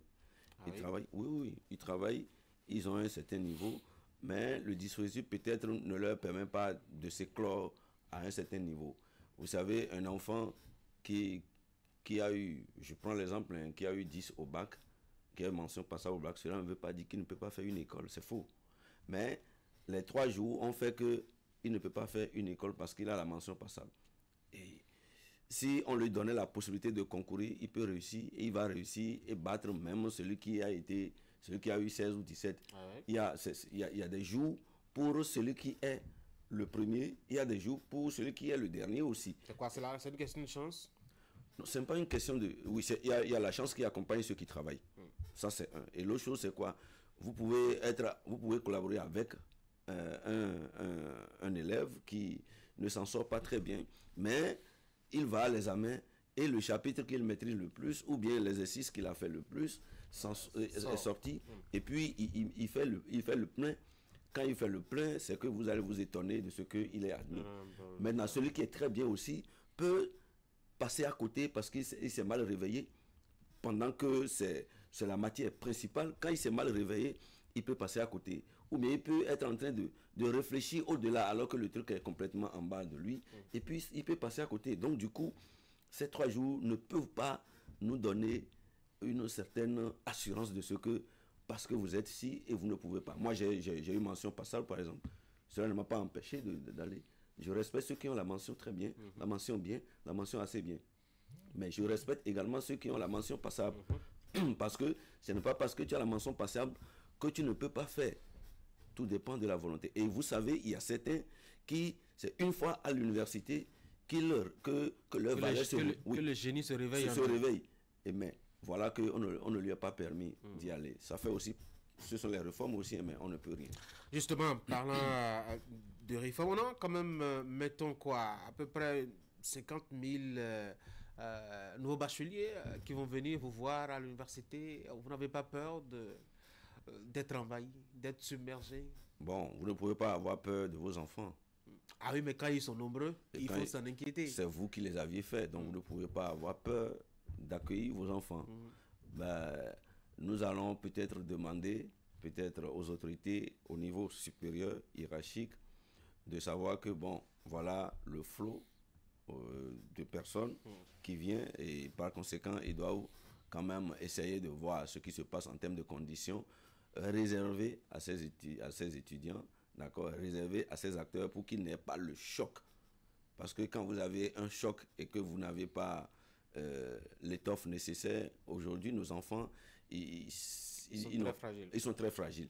On leur fait tout, donc ils sont très fragiles. Quand ils viennent à l'université, ça c'est une autre réalité. Vous comprenez? Quand de la 6e jusqu'en 3e, même jusqu'en première, en terminale, vous n'avez que des maîtres d'études. Quand vous venez à l'université, le maître d'études, vous allez le trouver. Il disparaît, ça devient compliqué. Ça pose un problème. Et donc, du coup, c'est qu'il faut que l'État, du niveau central, ils essaient de voir quelles sont les conditions, aussi bien... Qu'est-ce qu'on va faire? On recrute des maîtres d'études pour tout le monde ou comment on fait? Bon, est-ce qu'on peut recruter des maîtres d'études pour 50 000 personnes? Je ne sais pas, c'est vous qui verrez. Ça va être fastidieux. Il suffit de renforcer le système de formation en matériel, aussi bien matériel, du point de vue matériel et du point de vue humain. Et je pense que ça va être réglé. Donc, nous et les collègues ont fait le maximum, l'essentiel, parce que ce pays, ça nous appartient. On ne peut pas se laisser et aller adopter un autre pays. Dans tous les cas, on fait l'effort de pouvoir satisfaire les besoins là où nous sommes. Et on demande que l'autorité essaie d'avoir des clins d'œil au niveau de chaque université et d'accorder beaucoup plus de possibilités aux nouveaux bacheliers d'intégrer les formations professionnelles. Sinon, la grosse masse, ça vient vers nous. Quelle que soit la phase, ça vient vers nous. Absolument. Et donc, du coup, et également, il y a certaines réformes qu'il faut essayer de voir. Lesquelles? Vous savez, vous et moi, quand on était venus à l'université, il y avait des challenges. Le challenge, c'est quoi? C'est que je travaille très bien pour avoir la bourse. Je fais tout possible pour avoir au moins 11,51. Ça n'a pas disparu aujourd'hui? Ça a disparu. Comment ça? Parce que soit tu viens avec ça et tu sors avec ça, ou bien tu ne l'as pas. Oui, tu ne l'as plus jamais. Et donc, nos étudiants, ils n'ont pas de challenge. Ils n'ont pas une compétition entre eux dans leur tête. Ils peuvent avoir telle ou telle moyenne. Ça ne constitue plus un enjeu pour eux. Et quand c'est comme ça, c'est que bon, vous allez obtenir les résultats qui sont là. Et on va penser que bon, les enfants ne travaillent pas parce que là où il n'y a pas compétition, c'est que bon, l'effort à un certain moment n'est pas récompensé. Oui, n'est pas récompensé et l'excellence disparaît. Et nous en sommes là. Donc, je pense qu'il faut évaluer cette réforme pour se dire, mais qu'est-ce que ça nous a apporté? C'est vrai qu'il y a peut-être des actes de déviance qui étaient dedans, mais on peut essayer de nettoyer ou bien de réformer pour que ça puisse avoir cet effet. Parce que l'effet d'obtenir la bourse à l'intérieur, une fois à l'université, c'était très important. Allez, on va parler de cette tradition-là qu'on connaît depuis des années. Les résultats qui sont excellents dans les établissements privés et quelque peu modestes et difficiles dans les établissements publics. La tradition a été respectée encore cette année. Il n'y a qu'à jeter un coup d'œil au niveau donc des résultats au niveau du CEP pour constater que quand on prend les 50 meilleurs par département, très rarement, on a des apprenants qui proviennent des établissements publics. Pourquoi c'est souvent le cas? Merci beaucoup. Vous ne pouvez pas faire la comparaison lorsque vous n'êtes pas au même niveau. Okay. La comparaison peut être faite lorsque vous êtes au même niveau en termes de diapason. Quand vous prenez les établissements privés, d'abord, leur mode de recrutement, il y a certains, leur mode de recrutement, c'est différent. Ah oui? D'accord? Ils essaient de faire d'abord un test avant d'entrer. Ça veut dire quoi? Ça veut dire que de l'enseignant ou de l'apprenant? De l'apprenant. De l'apprenant. De l'apprenant. Et donc, ils recrutent les meilleurs d'abord. D'abord. D'accord? Il y a des écoles qui ne pratiquent pas, ne respectent pas même la loi de l'État. Comment ça? C'est-à-dire, l'État a dit il faut avoir 10 pour passer. Mais il y a des établissements où, même confessionnels, on dit si tu n'as pas 12, tu ne passes pas. Donc, ça veut dire qu'il y a déjà cette sélectivité qui est à ce niveau. Donc, il y a une pression énorme sur c'est une pression. Et lorsque c'est comme ça, ça veut dire qu'eux, ils n'auront qu'à faire qu'avec des élèves qui ont un niveau déjà assez bien. Donc, ils veulent relever de l'assez bien à bien et à très bien. C'est plus facile pour eux. Vous prenez, par exemple, les résultats du BEPC. D'accord? On a classé les 50 premières filles de l'Atlantique. D'accord? C'est que c'est 3 collèges d'enseignement public qui sont dans ces 50. Carrément. Oui, carrément. La première fille occupe la 9e. Et c'est le CEG La Verdure. Tu es resté au CEG La Verdure, tu as eu 18-15 de moyenne. Vous voyez, c'est l'élève Meikpa, Maouna, Emmanuel. Et quand vous revenez, il y a CG2 Ouida. La fille s'appelle Routondi Estelle, qui a 17,84. Et après, on a CEG Atropokodji, qui est 45e ex-éco, d'accord? Elle s'appelle Awisi Karine Maoulé. Ça, elle m'a fait plaisir parce que c'est ma petite fille. Okay. Elle est de mon village. C'est ma petite fille. Mais elle nous a fait plaisir. Mais ce que nous voyons, vous voyez que l'enfant qui est dans les privés ne font pas ces résultats. Ce sont les parents qui font ces résultats. Comment ça? Très bien. Parce que quand les écoliers ou bien les élèves qui sont dans les écoles privées, vous allez voir, la plupart ont des maîtres d'études pratiquement dans toutes les matières. Donc, ça veut dire qu'il y a déjà de l'accompagnement à ce niveau. Si vous prenez pour avoir le bac, c'est une préparation de la 6e jusqu'en terminale. Il y a parfois des enfants qui ont fait la 6e, d'accord, 5e, et arrivés, par exemple, quand ils ont le BPC, ou bien avant le BPC, ils sont récupérés par les écoles privées. Et eux, ils continuent le travail. Ou bien une fois en seconde, ils sont récupérés et ils font le travail. Et puis, on dit que le travail final leur revient. C'est faux. Vous croyez? Et les parents investissent dans l'éducation des enfants aujourd'hui. Ces résultats ne sont pas forcément les résultats des écoles. Mais bon, c'est eux qui sont le bras fonctionnel. Et ils ont créé un certain nombre de dispositifs de contrôle et intégrant les parents. Quand vous aviez dans une classe, imaginez, vous aviez 70-80 élèves par rapport à quelqu'un, un établissement qui a 20, 30 au maximum, vous pensez que le suivi serait le même. C'est faux. Et ça nous rappelle, ça nous amène vers le système LMD qui a dit, mais par exemple, dans le système LMD à l'université, on dit un enseignant pour 25 étudiants. Mais dites-moi, moi en première année, l'année passée, on a pratiquement près de 3000 étudiants et nous sommes 23 enseignants permanents. Donc, quand vous faites le rapport, le ratio, ça donne quoi? Je vais en géographie, une année là, ils sont près de 8000. D'accord? Par rapport au nombre d'enseignants, ils n'atteignent pas 30. Le ratio, ça donne quoi? Donc, en termes de suivi, ça pose un problème. On ne peut pas noyer le travail fait par les établissements publics. Et soit, on revient pour faire une classification, d'accord, pour le public et une classification pour le privé.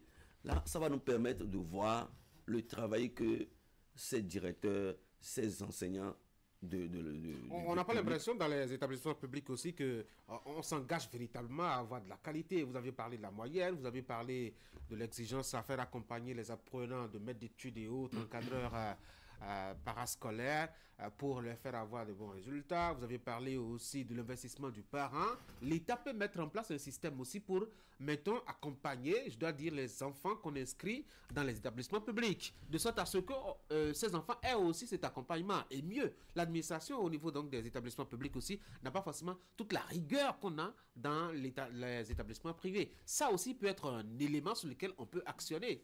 Vous savez qu'il y a des établissements publics de notre pays qui sont encore plus sérieux que certains établissements privés. Oui, c'est bien normal. On a eu des taux de 0% de réussite dans des établissements privés dans ce pays. Le taux ça veut dire quelque chose, mais ce n'est pas quelque chose sur lequel il faut s'accentuer pour comprendre. Quand vous prenez quelqu'un qui a présenté 3 personnes, 5 personnes à un examen, et sur les 5, 3 sont admis, ou bien 4 sont admis, son taux par rapport à quelqu'un qui a présenté 200, et sur les 200, d'accord, il y a 150 qui sont réussis, ou bien 100 qui sont réussis, on va penser qu'il n'a pas travaillé. Ce n'est pas la même chose. La démographie au niveau des établissements publics, ce n'est pas la même chose. C'est comme on vient à l'université, moi je fais mon cours, en cours, j'ai près de, au maximum, 200, 300 étudiants qui viennent suivre mon cours. D'accord? Et à terme, je vais faire la composition et j'ai au moins 2000 copies. Sur les 2000 copies, j'ai pratiquement 150 qui ont la moyenne. Et on va nous juger par rapport à ces 2000. Si on fait le rapport par rapport à ces 2000, c'est faussé. Parce que qui sont ceux-là qui réellement sont venus suivre le cours? Si on doit prendre les 200 et on fait la comparaison, le rapport, le ratio par rapport à ceux qui ont la moyenne, c'est que moi, ma performance serait différente. Mais quand on va noyer ça dans tous les 2000, parce que c'est une faculté, on ne peut pas obliger quelqu'un à venir suivre. Vous comprenez? Donc ça, ce sont des éléments pour lesquels il faut aussi voir un certain nombre, il faut regarder dedans. Comme le dit chez nous, il faut regarder dedans pour dire, mais par rapport aux établissements publics, ils font un travail extraordinaire. Vous savez qu'aujourd'hui, dans les établissements publics, ils font les TD pour les élèves. Là où tu as allé au CEG Segbaya, par exemple, le directeur qui est là, il a près de 7000 élèves. 7000. Vous comprenez cette pression? Quand au moins 5000 viennent au mal, quand vous les regardez, est-ce que vous avez la possibilité de savoir comment vous pouvez parler à ça? Mais voilà le travail que ces acteurs-là abattent quotidiennement. Mais comment on les... Si on va regarder ça et on va dire, il faut décharger tel, il faut décharger... Non, quel est l'accompagnement? C'est vrai qu'il y a au moins, il y a des partenaires qui accompagnent aujourd'hui, mais ce sont les filles seulement. Mais à un certain moment, il faut penser à tout le monde pour que, au moins, on essaie d'équilibrer. Mais je pense que il faut maintenant faire la comparaison secteur par secteur pour comprendre et connaître celui qui réellement fait le travail. Et mieux encore, pour voir les trajectoires des premiers, il faut voir, est-ce que c'est toi qui es le formateur du début jusqu'à la fin pour s'en accaparer en termes de performance. De résultats. Oui, de résultats. Docteur Bruno Mocho, oui. Merci beaucoup d'être passé sur Actu Matin. Merci. Très bonne journée. Oui. Mesdames et messieurs, je vous propose qu'on marque une pause, le temps d'installer nos débatteurs.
à tous.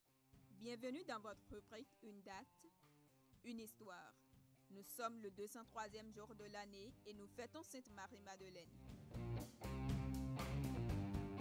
Depuis 2022, le Bénin célèbre chaque 22 juillet la journée de l'artisan béninois.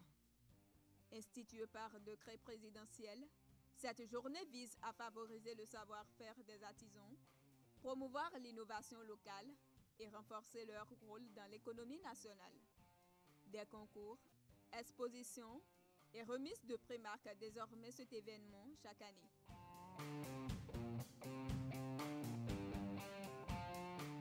Le 22 juillet 1993, l'ANC et le Parti national d'Afrique du Sud ont signé l'accord de Kempton Park, une étape majeure vers la fin de l'apartheid.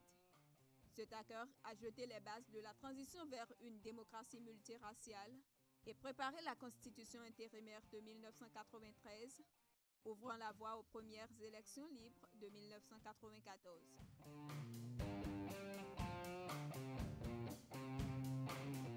Le 22 juillet 2009, de violents combats ont éclaté en Somalie entre les forces gouvernementales et les insurgés d'Al-Shabaab. Les échanges de tirs et bombardements ont fait au moins 25 morts, dont 19 civils et plus de 60 blessés. Cet épisode sanglant illustre l'escalade du conflit armé dans la capitale somalienne à cette époque. Le 22 juillet 2014, plusieurs villes du Nigeria ont été le théâtre de manifestations massives contre le groupe terroriste Boko Haram. Ces mobilisations visaient à dénoncer les enlèvements, notamment celui des lycéennes de Chikob, et à réclamer une action renforcée du gouvernement pour leur libération.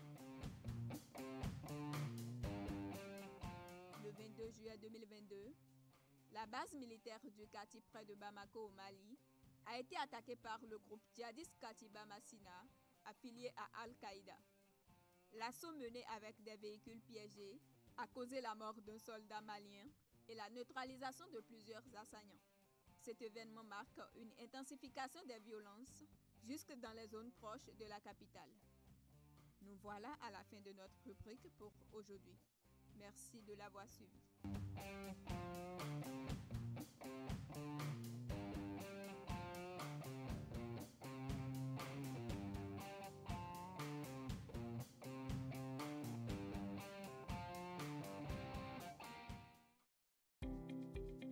Vous avez toujours fait attention aux détails. Pour vous, la qualité ne se négocie pas quand il s'agit de votre bien-être. Leader Pressing, votre partenaire de tous les jours, toujours aux petits soins pour maintenir vos habits au top niveau. De nouvelles machines pour plus de rapidité, quel que soit le volume. De nouvelles boutiques pour être plus proche de vous. Leader Pressing, l'efficacité à un prix imbattable.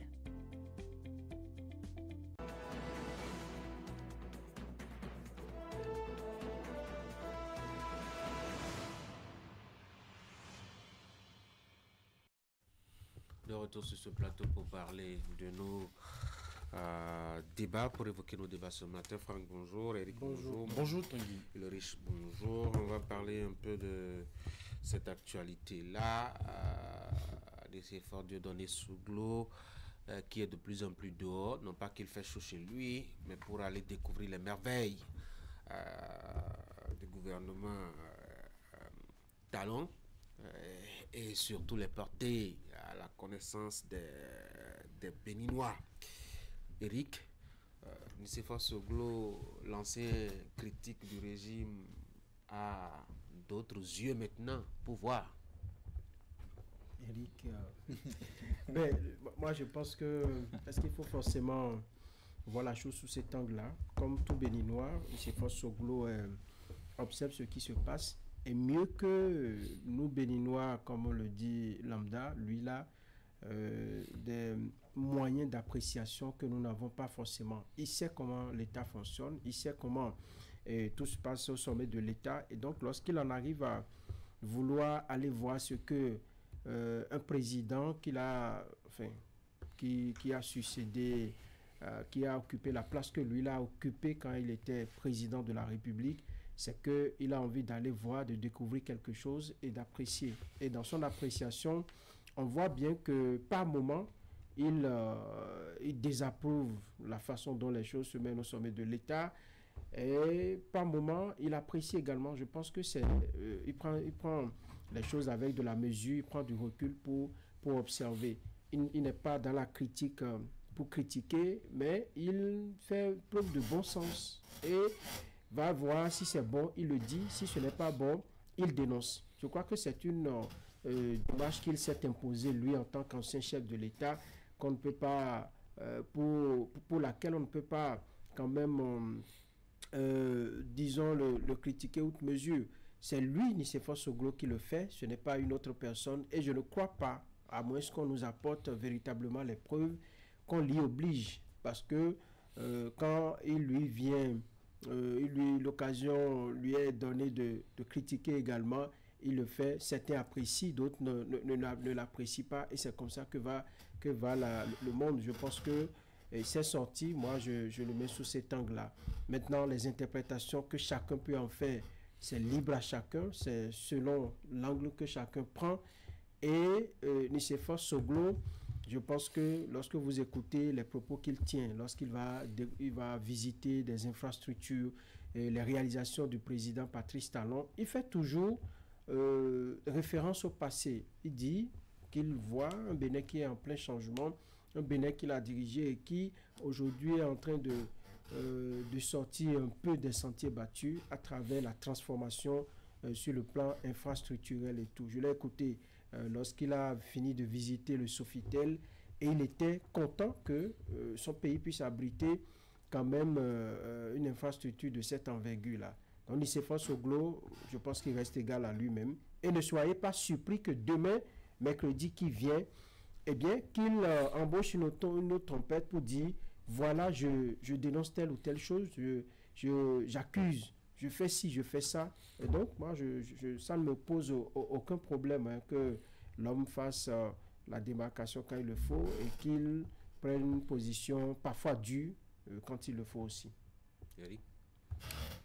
Vous savez, c'est malheureusement ce que le Bénin est devenu aujourd'hui, c'est-à-dire que l'on n'a plus le droit de porter des avis ou des opinions sur des sujets donnés. Je ne suis pas certain que l'ancien président Dieudonné Soglo, en visitant les infrastructures et en se prononçant sur ce qu'il a vu, soit dans une démarche politique. Nous avons quelqu'un de ce niveau qui pense que dans un certain nombre de domaines que son pays, le Bénin, qu'il a vu à diriger par le passé, a réalisé de belles choses et il le fait savoir. Moi, j'ai déjà entendu Nicéphore Soglo traiter ce gouvernement de gouvernement criminel quand il parlait des exilés politiques, quand il parlait des prisonniers politiques. C'est son état de conscience, justement, à la lumière du constat qu'il fait, qui l'amène à opiner de cette façon. Et au même moment, nous savons que quand il est question de critiquer le gouvernement, il n'y va pas du tout dans la douceur. Nous le connaissons pour son franc-parler et pour les mots durs qu'il peut avoir, justement, quand il ne partage pas justement quelque chose ou quand, selon lui, il est en face d'une injustice, justement. Et vous voyez, aujourd'hui, l'homme se prononce sur les réalisations de Patrice Talon et on trouve qu'il y a de la manipulation. On trouve que ces propos sont utilisés pour apporter une caution, justement, ou un soutien à la gouvernance de Patrice Talon. Je pense que nous sommes bien loin de là. Nicéphore Soglo n'est pas membre d'une formation politique de la mouvance. Nous ne l'avons jamais vu assister à une réunion politique de la mouvance. Nous ne l'avons jamais vu porter un discours de la mouvance. Tout comme quand il critique également, on a tendance à le voir aussi faire le jeu de l'opposition. C'est dit que pour peu que vous portez une réflexion, une opinion dans un sens ou dans un autre, eh bien, vous êtes catégorisé et puis vous êtes vu comme quelqu'un qui est dans un camp contre un autre camp. C'est malheureusement ce que le débat politique est devenu dans notre pays, où on ne peut pas partir sur la base d'une évidence, n'est-ce pas, pour se faire une idée de quelque chose, sans que, justement, on ne vous trouve une casquette. Je pense qu'on n'a pas besoin de ça. Ceux qui sont dans l'activisme politique, nous les connaissons, nous les voyons, et puis nous savons comment il faut les distinguer, comment il faut les traiter, justement, quand ils se prononcent. Je pense qu'il faut faire aussi la part des choses quand des gens se prononcent sur l'évidence des choses et pensent que c'est une évolution de notre pays dans pas mal de domaines. Je pense aussi que si ce communiqué de son fils n'était pas venu, je pense que cette dernière sortie n'allait pas donner tout ce bruit que nous constatons aujourd'hui, parce que je l'ai évoqué la dernière fois, c'est pas la première fois que Nicéphore Soglo visite des infrastructures réalisées dans notre pays. Nous avons beaucoup d'exemples, et justement, et donc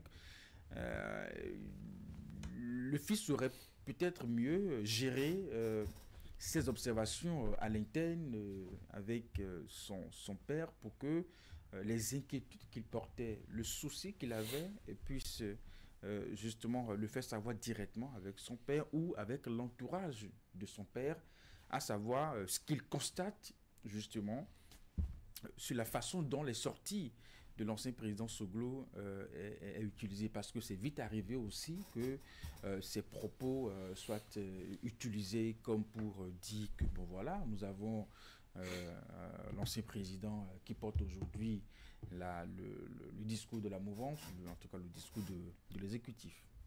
Le riche. J'ai vu l'ancien président Nicéphore Dieudonné Soglo briller sur beaucoup de chantiers, beaucoup de réalisations infrastructurelles. Et pour moi, je l'ai déjà dit plusieurs fois, ici, j'ai comme l'impression que Nicéphore Dieudonné Soglo se retrouve un peu dans un Bénin qu'il aurait voulu avoir.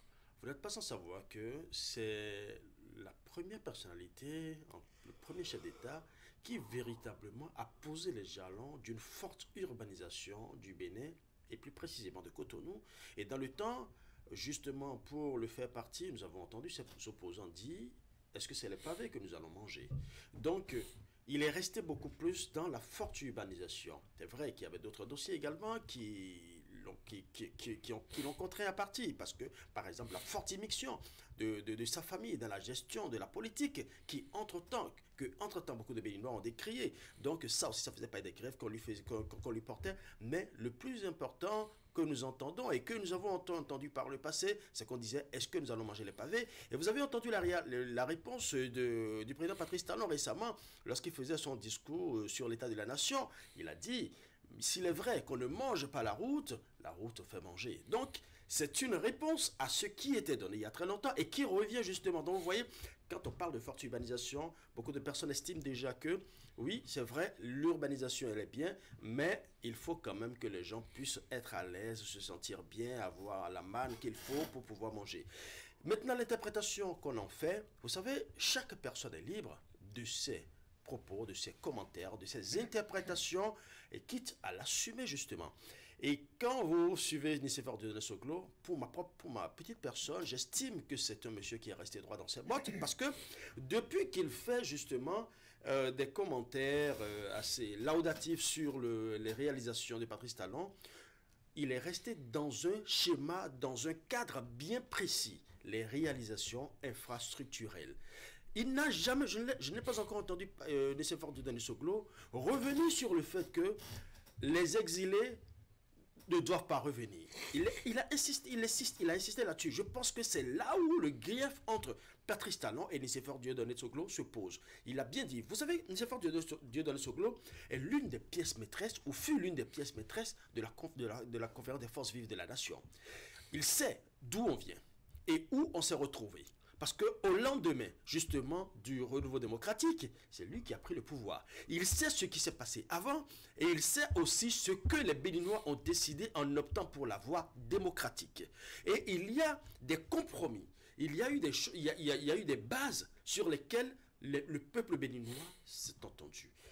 Par conséquent, il estime que s'il y a certaines personnes, je dis bien s'il y a certaines personnes qui sont emprisonnées pour peut-être des convictions politiques ou peut-être des personnes politiques, des personnalités politiques qui sont retrouvées en exil ou pas, qu'il estime qu'il est temps qu'on arrête de prendre certaines personnes pour peut-être leurs convictions politiques ou d'autres choses qu'il estime ne pas être normalement susceptibles de les envoyer à ces endroits-là. Il estime aussi que les exilés, que le Bénin est un et indivisible et que ce ne serait pas bien qu'on ait aujourd'hui des exilés. Donc, sur ces propos, je n'ai pas encore entendu Nicéphore Dieudonné Soglo se raviser. Je n'ai pas entendu revenir sur ces propos en estimant que peut-être Ricky Amadzougou est bien là où elle est, le professeur Aïvo est bien là où il est, et son fils Léadi Soglo est bien en exil là où il est. Je n'ai pas encore vu se raviser sur ce coup, mais une seule fois, j'entends seulement qu'il dit chaque fois plutôt les infrastructures, les réalisations sont belles. Donc je peux dire que, première chose, il est en train de voir le Bénin qu'il aurait pu construire, s'il avait le temps de le faire justement. Deuxième chose, si éventuellement on estime que, parce que je sais, quand je l'écoute, je n'ai pas vu un Nicéphore Dieudonné Soglo sénile, je n'ai pas vu un Dieudonné Soglo moralement, psychologiquement diminué, mais physiquement diminué certes, mais il a toujours encore toutes ses facultés à mon avis, parce que je ne suis pas médecin, je ne suis pas psychologue, mais pour ce que je sais du peu de raisonnement que je vois de lui, j'estime qu'il a encore toutes ses facultés. Et s'il a encore toutes ses facultés, et que j'estime qu'il le fait peut-être, parce que là je conjecture, j'estime que s'il le fait à des fins personnelles, je pense qu'il est le seul à savoir à quelle fin il le fait. Peut-être que c'est un clin d'œil ou qu'il joue à la coquette vis-à-vis de Patrice Talon à des fins personnelles. Ça, je ne sais pas, je ne peux le confirmer ici. Ou qu'on dise qu'il soit manipulé. J'estime aussi qu'il faut d'abord se rapprocher de la personne, regarder un peu ses analyses. Je ne l'ai pas encore vu se raviser par rapport à ses critiques. Et je ne l'ai pas vu revenir là où il y a infrastructure et estimer que oui, parce qu'il y a infrastructure, ce qui se passe de l'autre côté n'est pas bien. Ouais, quand j'écoute, quand je fais ces deux analyses, ça me rappelle un peu un clergé, un responsable du clergé béninois qui entre-temps, dont j'étais le nom exprès, qui entre-temps avait dit qu'il estime, qu'il a l'impression que Patrice Talon aime plus le Bénin que les Béninois. Donc, vous voyez un peu, quand je reprends l'image de Nicéphore Dieudonné Soglo, on voit les infrastructures. Ça, c'est le Bénin. Et quand on voit de l'autre côté, les exilés, ceux-là qui sont en prison et tout ça, les Béninois. Vous voyez un peu l'image, la caricature qui se fait, dont j'estime que, qu'on le veuille ou non, chacun est libre de ses commentaires. Nicéphore Dieudonné Soglo, s'il le fait à des fins personnels, il doit savoir pourquoi il le fait et il est le seul à en être auteur, c'est tout. Allez, les réactions maintenant, Franck. Ça a commencé d'abord avec le fils qui s'en est plaint. Oui. Ça a commencé par le fils, et on a eu l'occasion de le dire. J'ai été un peu surpris par la réaction du fils, parce que quand je lis un peu le communiqué qu'il a rendu public, sa réaction, je me rends compte que, bon, on aurait pu véritablement se passer de cela, parce que c'est après tout son père, et je veux croire qu'entre eux il y a une petite complicité. Lorsque par exemple vous voyez votre père en train de poser des pas qui ne vous plaisent pas ou qui mettent en difficulté votre famille, vous avez la possibilité de lui dire dans les normes qu'il faut: attention papa, moi j'aurais souhaité que tu fasses ci ou tu ne fasses pas ça. Ben, lorsque on accuse des gens de le manipuler, on accuse des gens d'utiliser son image pour faire de la propagande, et on accuse ses proches collaborateurs de l'utiliser à des fins inavouées, moi je pense qu'il y a un problème. Et le problème se situe, à l'intérieur de la famille. Parce que, bon, Nicéphore Soglo, Ulrich l'a dit tout à l'heure, on ne l'a pas vu encore. En tout cas, on ne nous a pas informé de ce qu'il souffre d'une maladie qui peut l'amener à ne pas prendre des décisions lui-même. Jusqu'à présent, nous avons un ancien président qui jouit de toutes ses facultés dans la limite des choses. Et donc, quand il sort, j'estime que c'est de son propre gré qu'il va.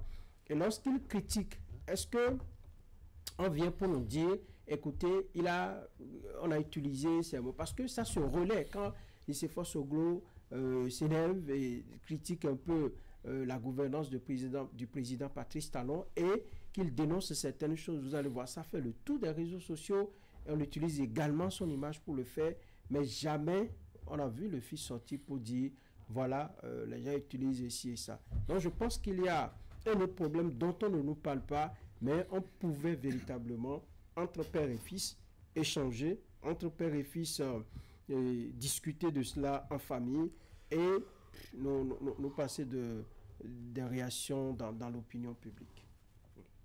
Ulrich, vous savez, quand j'entends l'ancien ministre des Sports, Gani Ossoglo, j'estime que c'est légitime qu'il se plaigne, c'est légitime qu'il estime, s'il éventuellement, il estime qu'on instrumentalise l'image de son père.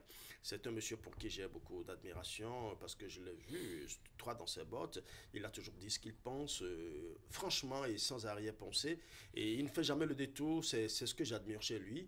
Et malgré cette admiration, j'aimerais simplement dire quelque chose qui n'engage que moi. J'estime que c'est une crise de famille qui est étalée sur la scène politique, qui est étalée sur la scène publique. En ce sens que, si éventuellement moi, mon père, l'image de mon père est instrumentalisée, soit-il homme public, homme d'État ou personne simple, lambda, j'estime que c'est mon père, il reste mon père, et s'il n'y a aucun problème entre nous, je pense que je peux régler ça à l'interne, et cela, je les mets en garde, mais c'est un problème, ça reste toutefois un problème de famille. Et j'estime que c'est une crise de famille qui est étalée sur la scène publique, rien de plus. Eric? Je pense que véritablement personne ne se plaint des sorties de l'ancien président sur les réalisations infrastructurelles que nous avons dans le pays. En tout cas, moi je ne suis pas tombé sur des déclarations de citoyens qui ont trouvé que l'ancien président ne devrait pas justement visiter ces infrastructures.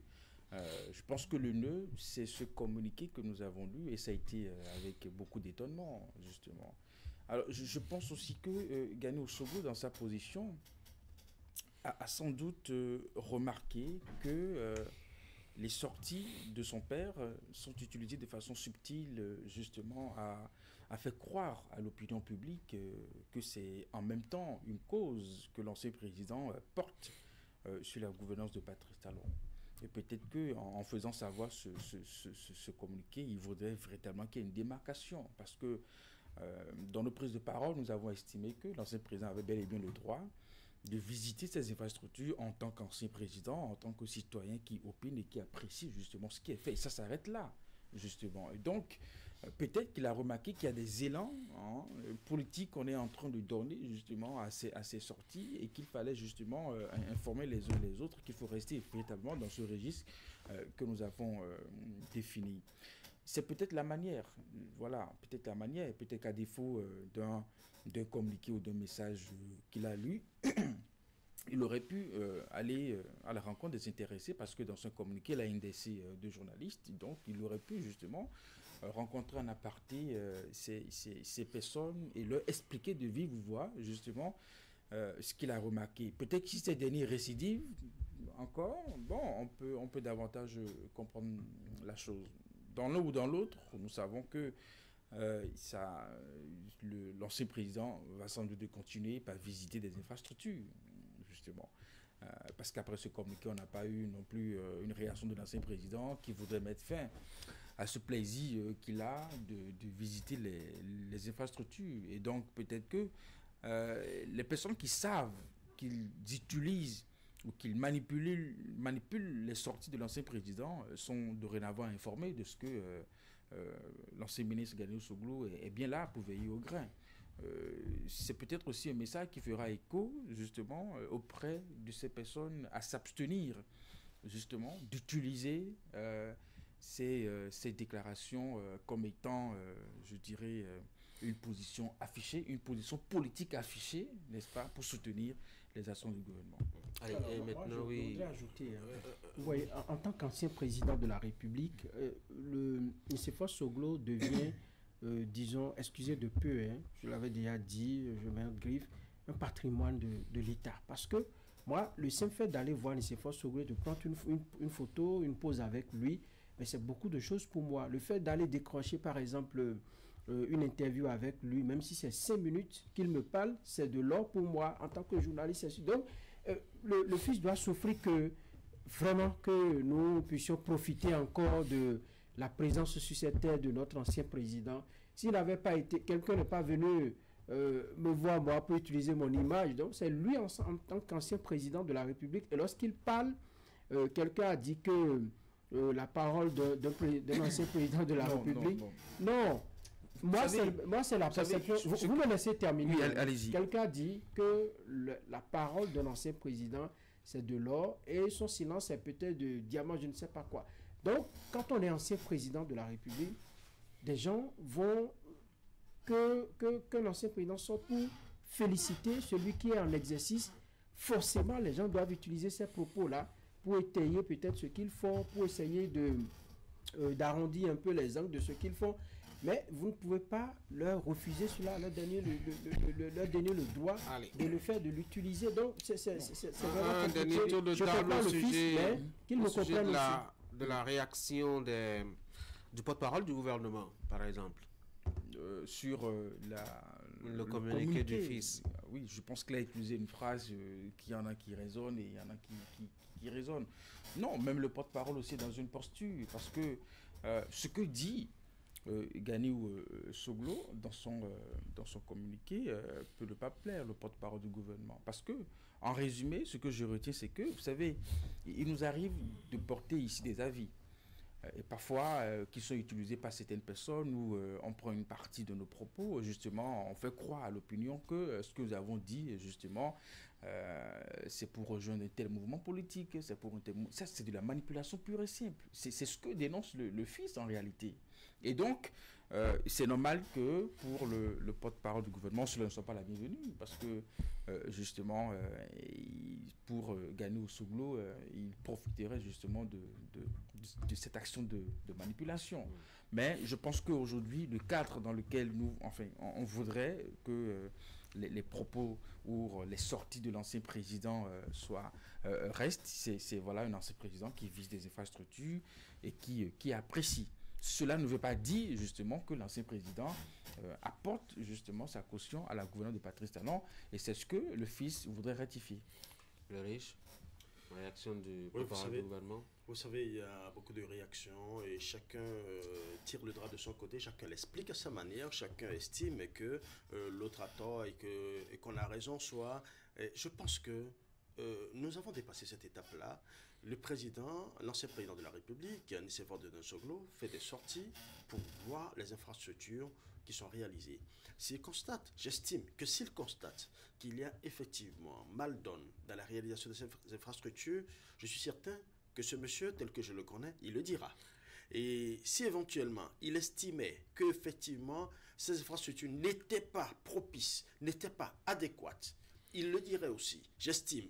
Et donc j'estime que quand il sort, c'est justement parce que, il a la nostalgie d'un Bénin qu'il aurait pu construire lui-même. Et comme je l'avais dit entre-temps, je l'ai dit, quand on regarde ses yeux briller pendant qu'il visite ses infrastructures, et la manière dont il parle avec euphorie, on sent qu'il retrouve dans ce Bénin qui est en train d'être construit, le Bénin que lui-même il aurait pu construire si éventuellement il avait véritablement les coups de franche, la possibilité de le faire. Et c'est une manière de dire, c'est son rêve inachevé qu'il est certainement en train de voir ici. Mais cela ne veut nullement dire que la gouvernance, l'idée ou l'image, la conception qu'il a de la gouvernance de Patrice Talon, la gouvernance des personnes bien évidemment de Patrice Talon a changé. Il estime toujours qu'il y a des gens qui sont en prison qui ne devraient pas être en prison. Il estime toujours qu'il y a des gens qui sont en exil qui ne devraient pas être en exil. Donc ceci reste toujours intact. Donc a priori, avec les propos, que ce soit du fils Ganiou Soglo ou du porte-parole du gouvernement, j'estime qu'il faut taire la balle. Le développement du pays est commun. Franck, on va finir. Oui, on va finir. Moi, je voudrais que l'on apprécie les propos de l'ancien président de la République comme ceux d'un citoyen béninois. Peut-être que lui, l'occasion qu'il a de le dire tout haut. Et nous, journalistes, nous avons l'occasion de le dire. Il y a des citoyens comme ça qui ont envie de se prononcer, de faire le tour des infrastructures, de se prononcer, mais qui n'ont pas véritablement l'occasion, qui admirent lorsqu'ils passent et tout, qui n'ont jamais eu l'occasion de le faire. Moi, je le prends en tant que citoyen béninois. Son fils peut s'en plaindre, c'est son plein droit. On ne peut pas le désavouer pour ça. C'est son enfant. Il peut dire, écoutez, je ne veux pas que si... Mais je pense qu'il doit faire un travail en amont. Parce que lorsque l'action vient tardivement, c'est que ça ressemble également à... On peut l'interpréter d'une autre façon. Si il peut causer à l'intérieur des 4 minutes de la maison avec papa pour lui dire attention, moi je pense que si tu te taisais, ça rendrait mieux service à la famille. Je pense que ça va davantage régler ces problèmes-là que d'amener ça sur la place publique pour le dire. Nicéphore Soglo n'est pas... C'est une personnalité publique et ce qui est dit, je ne pense pas que ça ternisse son image. Et si il le dit, ça profite aux autres. Il va en souffrir que les autres également l'utilisent pour à des fins qu'ils veulent. Donc, moi, je pense que on peut régler autrement ce problème et c'est la meilleure des manières d'ailleurs. Allez les gars, merci beaucoup pour vos contributions ce matin. Il est 9h dans 2 minutes à Cotonou. Je vous souhaite de passer une très bonne journée. Mesdames et messieurs, Néré et moi, la revue de presse. Bonne journée.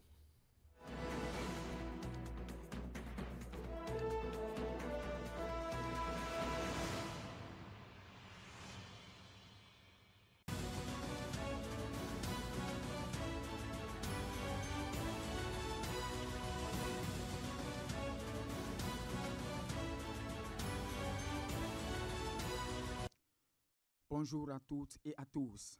Pas de liberté provisoire pour Louis-Philippe Rondeillon. Le matinal nous informe que le procès en appel de l'ancien directeur de la police nationale et de son coprévenu, Kofi Camille Amoussou, a eu lieu lundi 21 juillet 2025 devant la Cour de répression des infractions économiques et du terrorisme. La demande de remise en liberté provisoire introduite par les prévenus a été rejetée par la Chambre des appels. Le dossier a été renvoyé en octobre pour connaître du fond, précise le Canard, qui rappelle que dans ce dossier, la Chambre correctionnelle de la Criette s'est déclarée incompétente lundi 19 mai 2025. Et alors que l'affaire Louis-Philippe Rondeillon suit son cours, plus rien ne bouge dans le dossier d'Anivo. Une posture qui pousse Décryptage Info à s'interroger. À quand le dénouement? En détention depuis maintenant 15 ans, ces prévenus espéraient recouvrer bientôt leur liberté au terme d'une procédure judiciaire interminable. Mais force est de constater que tout semble de nouveau à l'arrêt, déplore le quotidien, qui indique que renvoyé la dernière fois pour 2 semaines, la reprise du procès se fait attendre depuis maintenant 3 mois. À milieu des murs de la justice, le Bénin va célébrer le 1er août 2025 son 65e anniversaire d'accession à la souveraineté internationale. Dans ce cadre et selon une révélation de fraternité, le gouvernement béninois a invité 2 pays membres de l'AES aux festivités officielles, notamment au défilé militaire. L'annonce a été faite hier par Wilfrid Léandre Mbedi, porte-parole de l'exécutif. Cette décision marque la volonté de Cotonou de rétablir les relations avec ces pays, notamment la collaboration sous-régionale contre l'insécurité transfrontalière. Analyse le quotidien. On reste sur l'échiquier politique pour évoquer le renforcement du système sanitaire national. Un rapport édicté par le matinal nous renseigne que le gouvernement béninois a réceptionné, vendredi 18 juillet 2025, un important lot d'équipements médicaux. L'acte qui s'inscrit dans le cadre du projet d'appui d'urgence au plan de préparation et de riposte contre la COVID-19, financé par la Banque européenne d'investissement. Dans ce lot d'équipements figurent, entre autres, 600 cardiotachographes contre seulement une vingtaine auparavant, 120 défibrillateurs d'urgence essentiels pour relancer le cœur en cas d'arrêt cardiaque, 200 électrocardiographes à 12 pistes pour une détection rapide et fiable des maladies cardiaques, des pouces-seringues électriques et des moniteurs multiparamétriques. En attendant la mise en service de ces équipements, les dirigeants de formation politique et futurs candidats sont d'ores et déjà fixés sur le nombre de sièges à pourvoir par arrondissement lors des prochaines élections communales et municipales au Bénin.